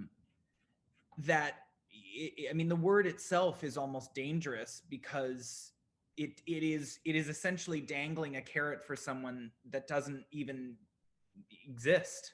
Yeah. Yeah. Yeah. Wow. I mean, we talk about the idea of wealth and what wealth means. Define a wealthy person. If you were to ask my grandma or me or even Paul or Chelsea, like, what is a wealthy person to you? You would get a vastly different answer from, if you take some average Canadian off the street. What's wealthy to you? Well, someone that they would probably name a number. What? $5 million, $2 million, but that's not wealth at all for most Indigenous people and some enlightened people as well, I imagine. I think if you can say, imagine a time in your life where everything's fallen apart, because it's happened for everybody, and it happens often more than once, where just everything crumbles. Do you have a system of relationality in place to catch you when you fall and when you can't do the work anymore and you just can't anymore? Do you have that? Is it, it can be people, it could be kin, it could be land, access to medicines. Sometimes of course it's going to involve capital at some point. Money can't make you happy, but it can pay for things that can make your life easier. Yeah. And to me, that's wealth. And there are so many people in our societies that simply do not have those safety nets of relationality anymore. And that's where we see the gaps. That's where we see people falling through. And if we're going to create a society that's one we all want to live in, we really have to, those nets of relationality need to be repaired. And for me, that seems like, I think when we really come down to it, that's a human goal. That's not culturally specific. Yeah. We just don't think about it enough because we are so inculcated with propaganda about what success actually means. Mm-hmm. Yeah. Mm-hmm. And it shows the systemic issue around settler colonialism is dispossession. Mm-hmm. A dispossession is what mowed us over in so many different ways in the same way, right? So that we don't, that like we are dispossessed of land, relationships, of governance, of like traditional economic ways of doing things, that we're just left with like kind of being bamboozled and like, frick, we've got to set this back up again and start the wheel of reciprocity again, right? Like, and good connections. Mm-hmm. And I love how Chelsea flipped that. Like, what is the definition of a successful white community or white person? And we have Sarah, talking with us a lot, and she brought up a really good point: is to what extent Indigenous people have been successful in surviving colonial violence. So I can see, my ancestors, my grandmothers, being successful in bringing me to this point, me and my children to this point. That is unbelievable success, to see what all that stuff that they went through and to actually be here right now and who I am. That is incredible success, The only thing that keeps communities that have been dispossessed and continue to be oppressed alive are those communities themselves. Like, whether you're talking about Black communities, Indigenous communities, and those two things are not always separate. We have Black Indigenous peoples too. Like all of these communities are sort of often left out of everything. And we help ourselves, we help each other. That's it. And so that relationality, it's not just a a thought and an ideology. It's a real thing that keeps us alive. And if anything, I think that we can look to the way that Indigenous peoples globally have experienced so many world-ending events. The fact that we continue to exist at all is because we reached out. We became expansive with one another. We became more caring rather than sort of hoarding resources and deciding that other people could, can fall as long as we stand. So that sort of ethic is something I think that needs to define all of our movements going forward. Mm-hmm. Yeah. I mean, that's perfectly said. And as you were talking, I just kept going back to, I wonder, I think it was when we were talking to Dr. Kim, and she was saying when we were talking about the queer community, and she was like, queer in relation to what? Yeah. It's like successful in relation to what? In relation to the fact that like the colonial ideology has repressed and attempted to eradicate entire cultures, and they're still around. Mm-hmm. Is that what you're talking about in terms of success? Mm-hmm. Success in relation to what? My mind went straight back and connected to that conversation because it's so predicated on someone else's idea that the word itself doesn't even have any currency in and of itself without being in direct relation to something that is a construct. Yeah. Mm-hmm. Good question. So decolonization, I guess, right? Not a metaphor. Not a metaphor. Hashtag land back. I don't even like saying it anymore because it is become so metaphorical. But I think that's why land back is so powerful, because it's Indigenous youth saying, we're done with you like using it as a metaphor. Here's something tangible. And if you're not doing it, you're not doing it. You can't say you're doing it if no land is coming back. So yeah. Awkward. For whom? Yeah, exactly. Not for me. Straightforward. So much. So Mariel, she is talking about Oka, and now that Oka is 30 years later, she said she was listening to a podcast, and I won't go into the details, but she said that the discourse, she sees the discourse hasn't evolved much since the crisis, and wants to know what is your take on why it's taken so long for the political discourse change and actions to be implemented? Both in past and current crises, there seems to be a pattern of crisis, de-escalation, report, the end. What's missing to implement change?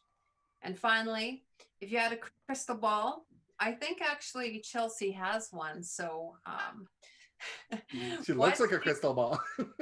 She does. No, disco ball. Disco ball. What do you think is the next major Indigenous-led social movement will be about? Oh man, that's a lot, eh? So I think it's really important to notice that the political discourse hasn't changed much. What changes is the vocabulary, right? So whereas they were a bit more honest and straightforward about assimilation, maybe like in the 70s, now it's all reconciliation and decolonization, but it's the same thing. It still requires the ongoing dispossession of Indigenous peoples to justify the Canadian state itself. So I think really what, we step back, the real issue is the Canadian state, like all settler colonial states, will never challenge its own right to exist. And in order to exist, it requires land and resources and control. And so all of the kinds of reports, the crises that we see, they all come from Indigenous peoples consistently asserting our authority over lands and resources in ways that are not commensurate with capitalism, with ideas of ownership, with ideas of extraction. We're saying, look, we have relationships with these lands. We want to maintain them. You're preventing us from doing that. And then, something comes up and settlers get all mad and, burn down lobster pounds and things like that. Or Six Nations, right? Right.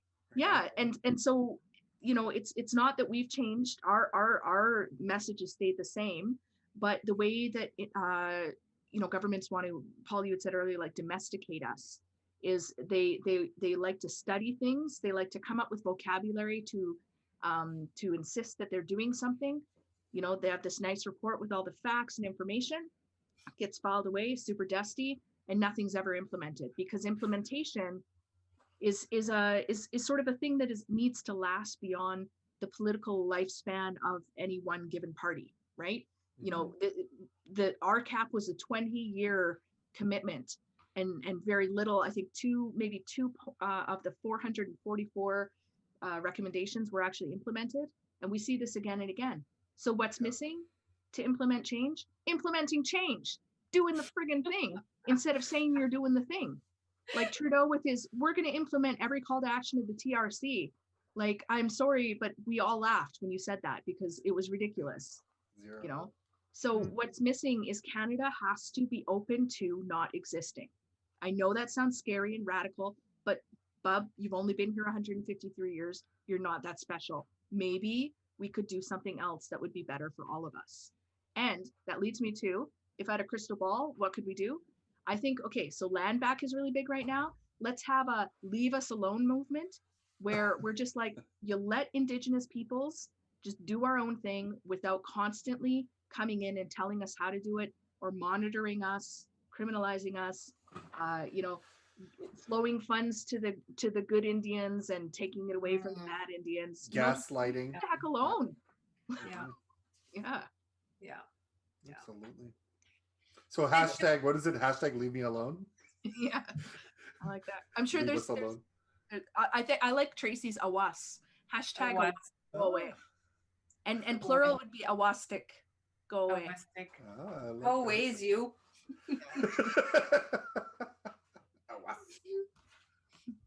That's a beautiful. Oh, thank you, Paul. Want to explain that book there? Chelsea's in this amazing book, right? Yeah. And you want to talk a little bit about this? I'm putting you on the spot here. Yeah. Okay. Well, so this place retold, it's 150 years of you know, stories focusing on, you know, various events in Canadian history. We always talk about it as Indigenous history, but it's really Canadian history. It's what's happened here in Canada. And the final chapter is one that I worked on called Kataskanau 2350, where we imagine that you know, in a time of political turmoil, when settlers are sort of afraid of all the you know Black, Indigenous, and people of color sort of maybe coming into their own and having truths told, decide to go off and colonize Mars. You know, leave us alone. So they go, they run away. You know, and yeah. So it was a chance to imagine a decolonized future for real, where we did get left alone and we're able to do all those things that I talked about, reinstate relationality with our non-human kin, with the land and all of it. It was fun. There's some time travel. There's some cool stuff going on in there, but I really do think that we need to imagine what it could be like, because everybody wants the step-by-step. They're like, give me the 12-point plan to decolonization.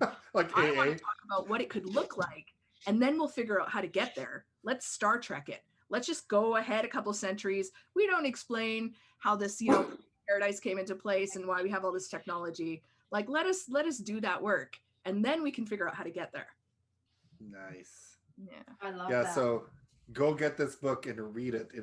There's 12 chapters of Indigenous like futurism and, you know, engagement with history, right? It's fantastic. Yeah, it is amazing.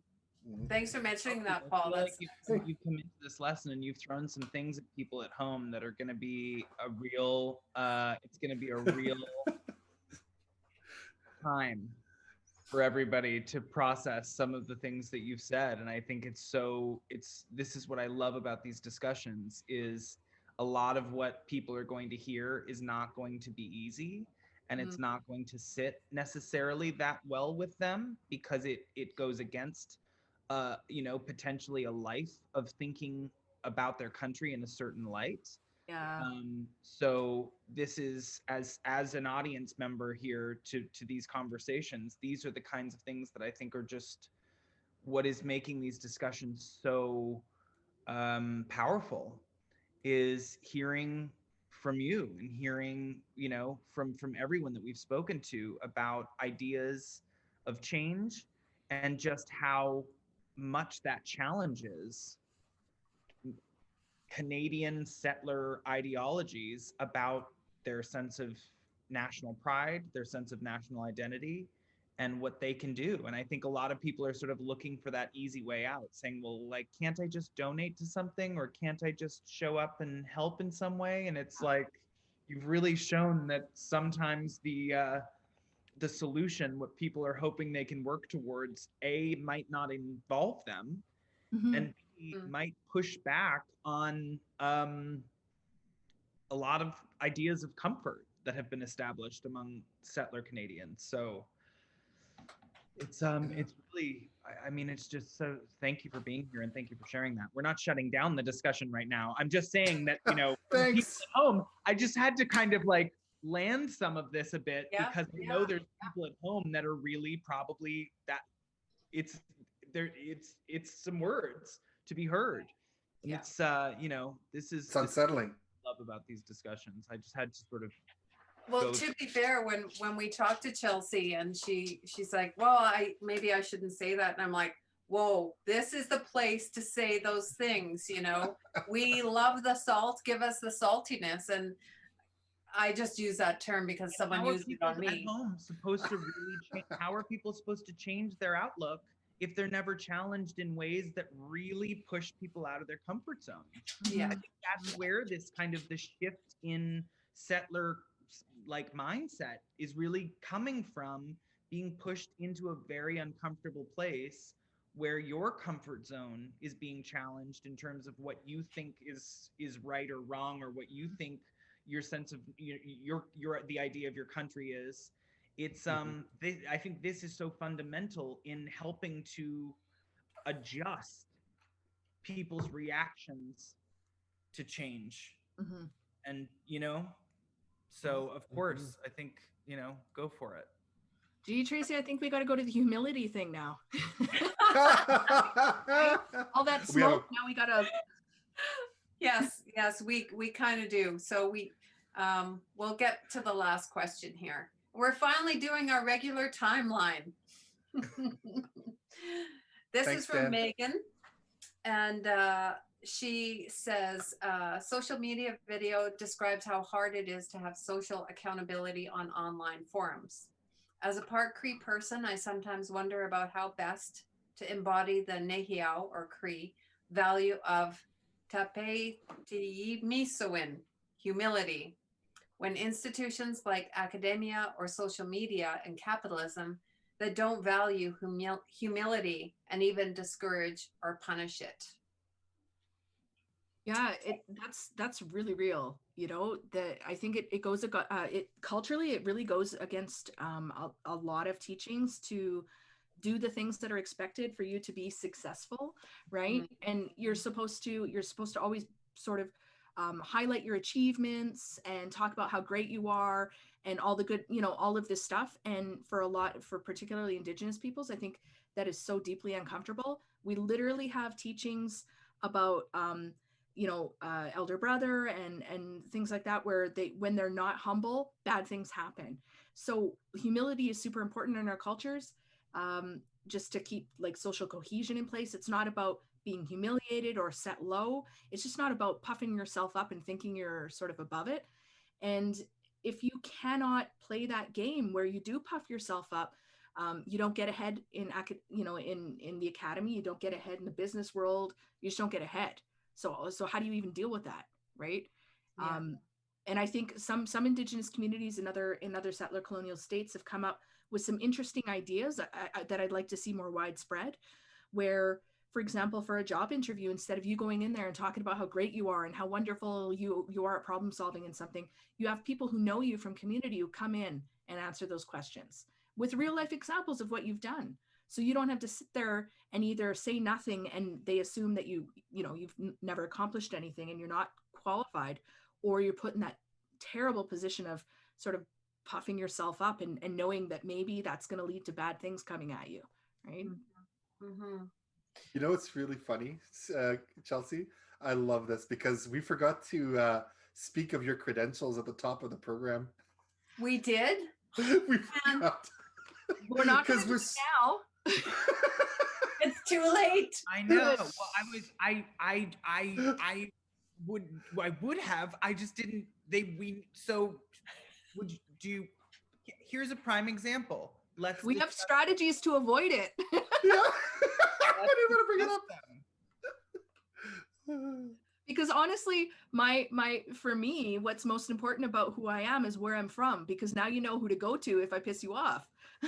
Exactly. You know whose aunties to talk to about me. You know, and the fact that I have 6 daughters, and you know, to me that's it. That's the bulk of my life. All the other stuff is just details, right? But all that other stuff is what counts in other realms, and it's really hard to sort of deal with that, I think.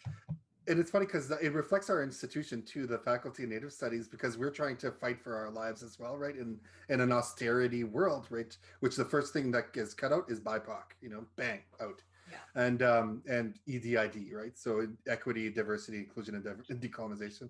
So when our amazing boss, Chris Anderson, who's amazing, let me just say that 3 times amazing, who was here last week, he was like, yeah, it's hard for us to talk about how awesome we are as a faculty and all the amazing things that we do as a faculty, right?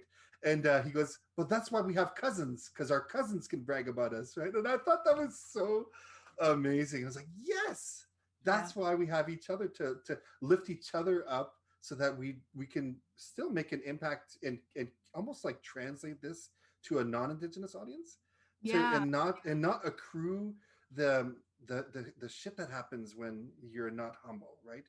Because I totally believe it, you know, like it's bad, like bad things come at you.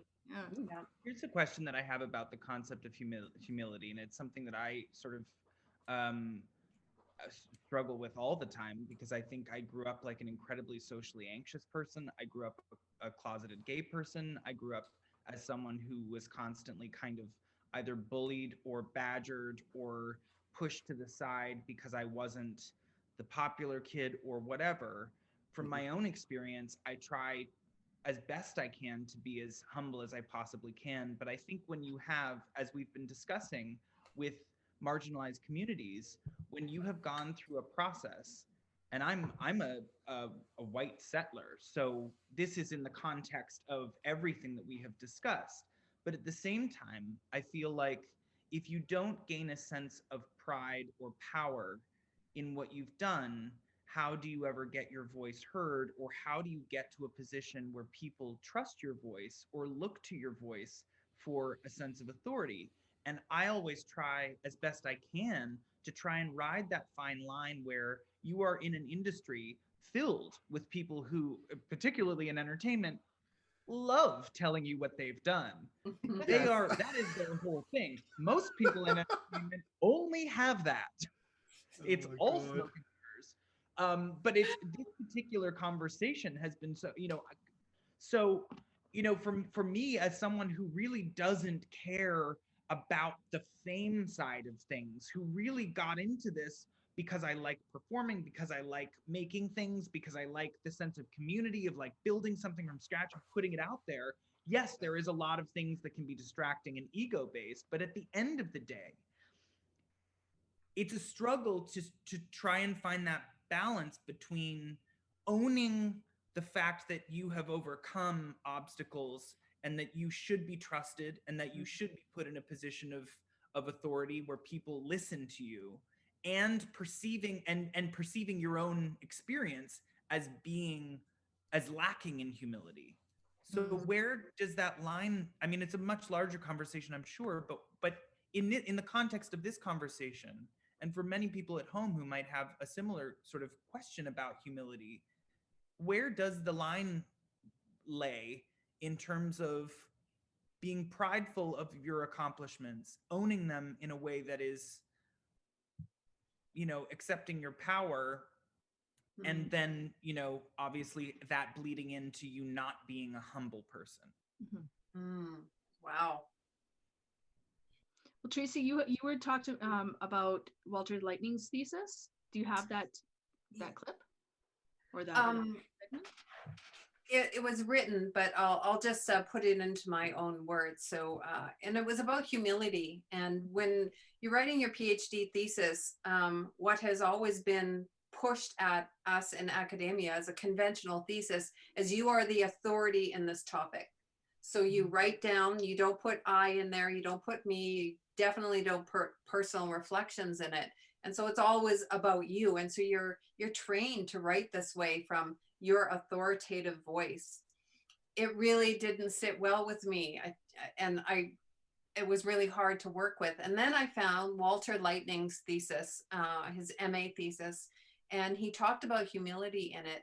And the way he spoke about it is he referenced Louis Sunchild, a story by Louis Sunchild and Art Rainingbird.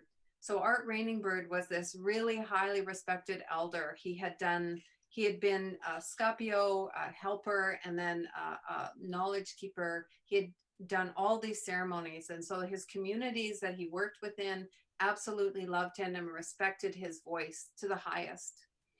And so Louis Sunchild was just his Escapio and his helper. And he was doing the ceremony for the first time, helping out. And he was like shaking. He was like, and Art Rainingbird said, why are you so nervous? What's going on? And he goes, I don't want to mess anything up. This is the first time I've done this ceremony. There's so many people going to be watching. I don't want to make a mistake. And Art Rainingbird, who was 90 plus years old and had been doing these ceremonies, he's like, don't worry, my boy. We all make mistakes. And he said, and I know nothing. We know nothing. And when you think about that, and you think about Art Rainingbird, who was up in a hierarchical mindset, you know, he brought himself to a level of everyone else. We know nothing. I know nothing. Mm-hmm. And so if you go into the world, and I think it might be sort of antithetical to how lots of people think when they come into authority and you're writing your thesis, I know everything. I know all about this. Art Rainingbird says, we know nothing. This is just a small step in our human experience. And maybe we'll get to know something by the end, maybe. But we have to walk in this world with that sort of humility. And it was really great to be able to put that into my thesis and to say, this is just the beginning. And really, I can't remember how old I was when I wrote it, 48 or 47 or something. And really, I know nothing. And it's the same, but you can't go into an interview and you can't put on your CV or your cover letter, hey, I know nothing, you know. Nothing. Yeah. All right, well. So it's a really, humility is one thing I work on a lot too, Dan. I know, it almost feels like it's a level of awareness. It's making the people around you know that you don't perceive yourself to be of any greater importance. And I think you can own a certain level of power personally, as long as you are aware that the people you are surrounding yourself with, be it professionally or personally, understand that this is a working conversation. Nobody has the definite answer, but unless there's something I'm doing wrong, please pay attention to what I'm doing and maybe just have that be the case. I don't know, but yeah, it does feel like it has to be a conversation and not a direction. And the pride that you were talking about, I think you see the pride in the way that people do their work. So it's not necessarily that they need to express it, but rather, you know, if I need somebody that works hides, you know, I'm like, I want to do a workshop where you show these young people how to work hides. I'm going to go find the most accomplished hide worker I can. And the pride that you're talking about, you're going to see it in the work that they do, the care that they give, the thanks that they give for the tools that they have and all of that, and the way that they share their knowledge.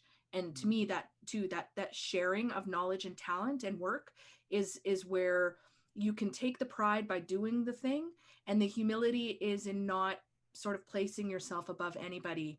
And they will come to you if what you do is good. Indeed. Shooting guns. Dan, do we have time to read Megan's poem that she sent in for us? Of course. Yeah. Oh, can I read it? Yes, please. Oh, yes. Yeah. Oh, your you guys can share. A little better than mine. So there's a lot better. Chelsea. There's two poems. So this one is called Amisko Wiagasqua, which is it's a beaver sweetgrass, which is the name for mint. So Amisko Wiagasqua. The wild mint grows near the park I played in when I was young. I offer tobacco and pick it with Nisimus, my brother, and make tea. This small act of resistance makes me happy, reminds me of when I made a Misko Gaskwa tea for my kokum, and she cried, reminded of her childhood by the sweet, cool taste. In this suburb of Amiskwichi Waskayagan, where most of the residents have forgotten the original inhabitants, where the berries and mint continue to grow, and where they grow, we grow. Just makes me like that reclamation of urban spaces as land, as Indigenous land, I think is so important because there's this idea that we only exist outside of urban centers as though we never had, any urbanity of our own. Just for everyone at home, this is coming to us from a participant in the course who wanted to share these poems with us. So her name is Megan. Yeah, thank you, awesome. Megan. I think we have a second one too. Yeah, this Chelsea, one's called so beautiful. Nehyao Squeo, so Cree woman. You should talk less about Indigenous topics, my professors tell me at my midterm evaluation. They give me a good mark anyways because I'm white, and they want to mold me, control me, assimilate me into acting more like how I look. The admixture of white blood tames the savages and increases their intelligence, I once read in a history book. If so, I am a failed experiment in eugenics because I refuse to be tamed, to be assimilated, to be silent. And then she gives thanks, Ninaskumin and Kinanaskumit Noal, to all of you too for this discussion. Beautiful. Oh, thank you. Any last thoughts here on this? What a way to end on these poems. I think that's good. Those poems really, there's a lot. Yes. Mm-hmm. I do have a last thought. I was thinking about Baby Yoda, and the reason why I love Baby Yoda so much is that he's little and he's super powerful, and he uses all of his power to help others who have made relations with him. And that doesn't mean blood relations; it means kinship relations. And I think that's the power. That's why I love Chelsea here. The power of science fiction and how telling stories and how Indigenous people are thinking about these stories too. That like there are Indigenous people out there who are consuming culture, pop culture, and making meaning from it, or actually deriving meaning from it, right? Making kin with it. Making Baby kin Yoda with it. is our Exactly. baby. Yeah, he's Nice. our baby. Yeah. So this is the end of week 11, but next week isn't our last. Like we have our week 12, absolutely, our discussion, but we're also going to be hosting a week 13 celebration / activation. And we're excited to share more details on that next week. And we also have our last guest, Dr. Tasha Hubbard, for week 12, Living Traditions, Expressions in Pop Culture and Art. It's going to be a really fun one. Tasha Hubbard's an award-winning filmmaker, scholar, and an amazing friend of ours. So, yeah. Well, I mean, 4:09 p.m. I think this is the What? have we finally hit our stride in week 11? Thanks, holy crow. That what's happened? Yay! Wow. Yes. We're all pro now. Yeah, for all of you who thought next week is the last, it is not. We are going to do a week 13, and hopefully we'll cover some really great ground in week 13 that is not necessarily going to be tied to the course, but more speaking generally, answering questions that we might have not gotten to, and a bunch of other hopefully fun and exciting and informative and educational things there. Chelsea, thank you so much for your wisdom and your words and your time. Oh, thanks for having me. It's so fun. And everybody else, it's been great. And we'll at home, thank you everybody for tuning in again. Mm-hmm. And we will see you next week for week 12. Merci. Thanks, Bye-bye. Chelsea. Brr, brr, brr, brr, brr. Bye. Sigurli Swagwag, Galahindi Neo Gets. So for those of you who came in late, Sigurli Swagwag is hello everyone. Galahindi Neo Gets is Galahindi is my name. I'm a member of the people of the Standing Stone First Nations of the Thames, and I in Bear Clan. we are sharing from the traditional territory of the Anishinaabe, Haudenosaunee, Delaware, and Huron nations on part of Turtle Island that has been relabeled, segregated, and relabeled Canada. And that part of the Turtle Island that I am from is in southwestern Ontario, is what we now call southwestern Ontario. And Ray Musica, welcome in, Yanko, for being here. Anyone who loves drumming, um, Ray is an awesome drummer and drums to pretty well anything and everything that you can imagine. So if you like music and you like drums, and Ray Musica is definitely one that you'll want to go check out. So tomorrow, 6:30 p.m.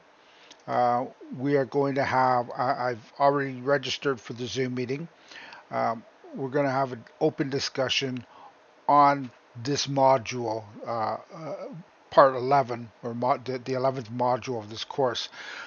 So the course, as I put in the chat here, it is a free course, what they call an MOOC. So which is massive open online course, and it was done by the University of Alberta. And Tracy Bear, who is one of the speakers in that last panel discussion, she's a professor and does much of the um, talk about the actual classes. So the course is, again, it's free. I put a link into the chat, but I'll put that in again if you're interested. Now, I have not tested access outside of Canada. So, if you are outside of Canada and you cannot access the course through that link, and you want to see the course, then certainly let me know. And because I don't have any issues with sharing it, because it's a really good basis to get things started. And with each week, it's got 12 modules that are part of that course.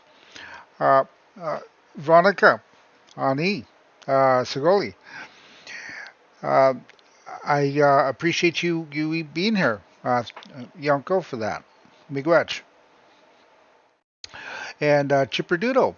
Yonko, again, for you being here. And I hope you caught at least a fair amount of it. I know that you were lurking there for a while, so hopefully you were able to hear and grab some of that.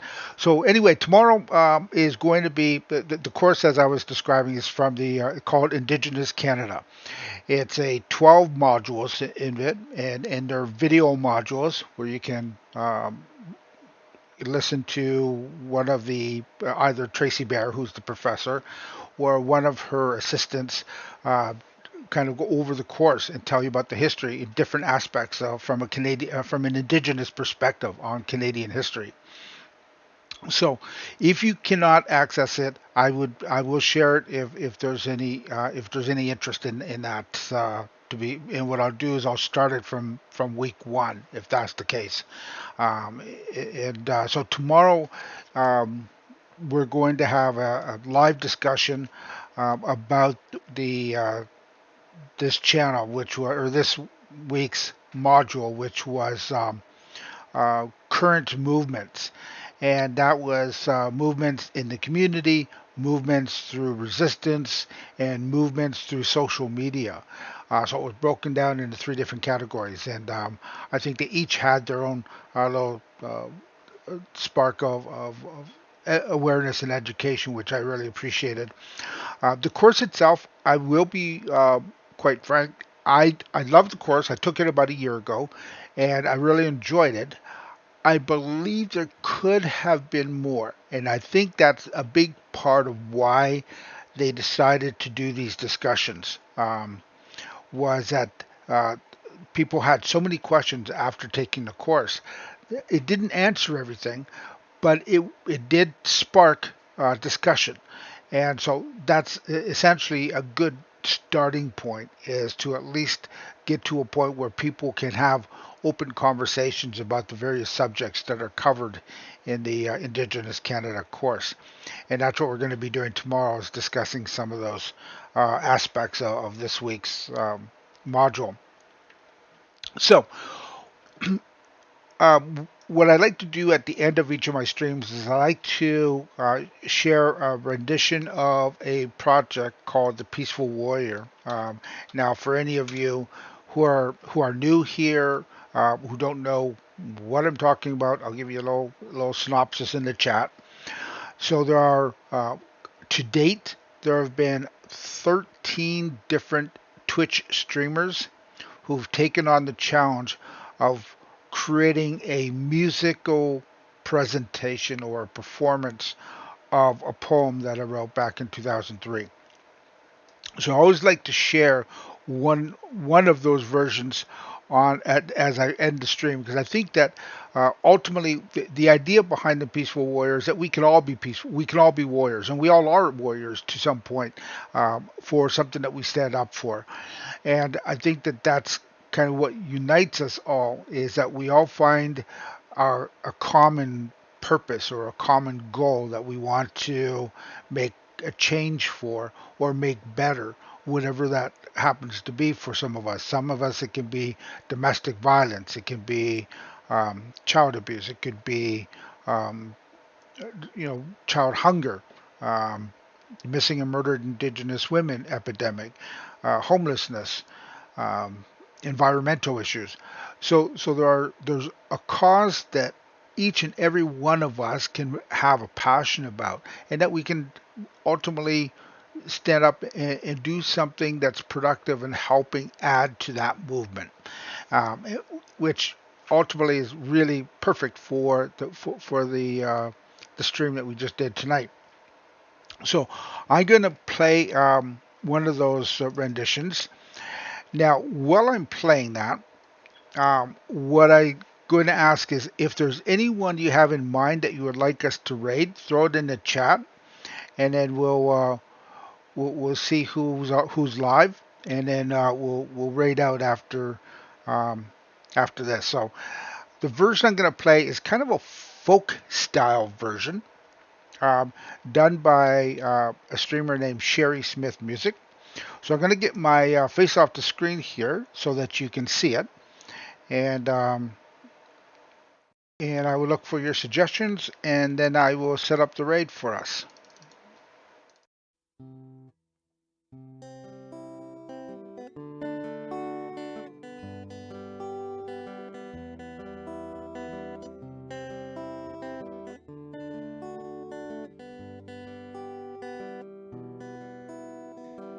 My name is Sherry, I'm at war for equity and peace.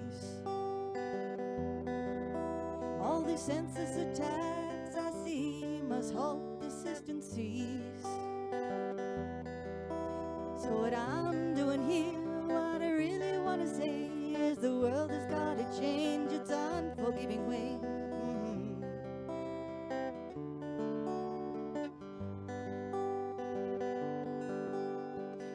Talking about all the people from the ocean to the skies. I'm talking about the real issues, from the truth to all the lies. I'm gonna make my stand with a paper and pen. If you argue with that, then go back to bed again. Oh yeah.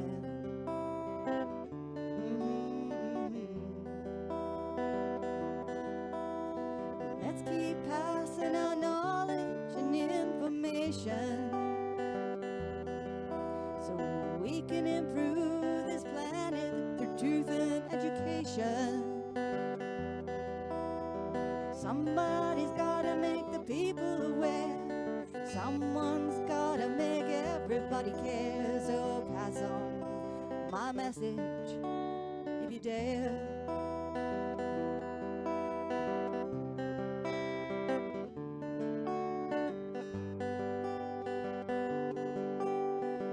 My name is Sherry, I'm at war for equity and peace. All these census attacks I see must halt the system cease. I'm going to battle for the red, white, yellow, and black. I'm gonna fight for the ones who can't fight back. Fight for the women with no rights to their bodies. Fight for the people for whom nobody lobbies. Fight for the people who fear being themselves. And fight for the earth upon which we all dwell.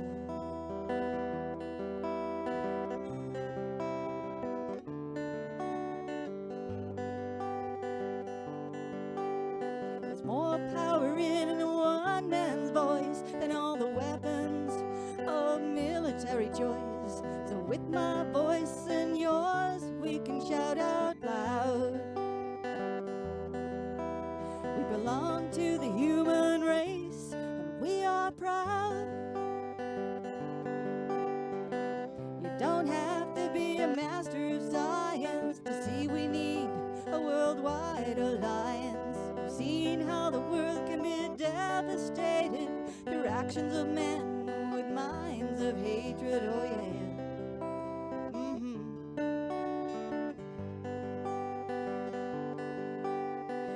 My name is Sherry, I'm at war for equity and peace. All these census attacks I see must halt the system cease.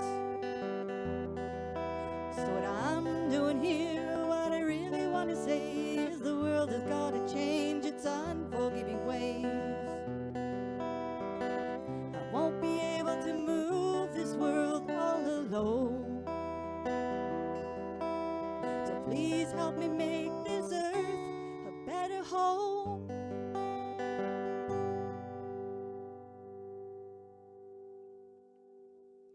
There we go, the peaceful warrior.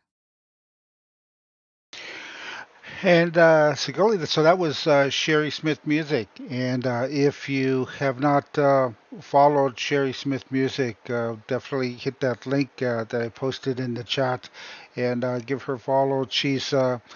I really enjoyed the folk styling of that song, and I think that it kind of suits the song really too. Um, so that was really awesome to hear her rendition. And there are so many various versions of that song that have covered everything from hip hop to electronic to show tunes to indie to it was just it's amazing the various versions that I've been hearing, and I gotta say I like them all for various reasons. And so if you're around, you'll be able to hear more of those as we go through and play different versions of that song on each of the streams. So uh, what I'm going to do here is I see that there's Davey is eating a sandwich is live, and I know he's really pushing something called Together Wherever. So musicians unite.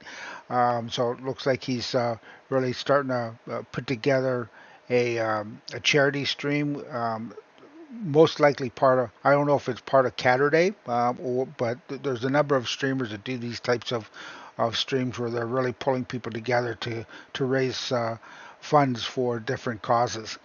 So I'd like to go over and see Davey is eating a sandwich, and if you like his content and what he shares and his ideas, because I know he does a lot of interviews with different Twitch streamers as well. So it's great to get some different perspectives from streamers that you don't normally get to see when they're because they're doing music or they're doing whatever their content happen to be, and he's pulling them on and having them just talk and getting more kind of intimate with the streamers. So let's go over and see Davey Z and Channel. Hopefully you all got a copy of the raid call and just say hi, even if you can't stick around. Spreading the globe, we've gone from the Philippines to the UK, and now we're going to another little warm place that maybe people heard of called South Africa. Dog Native! Welcome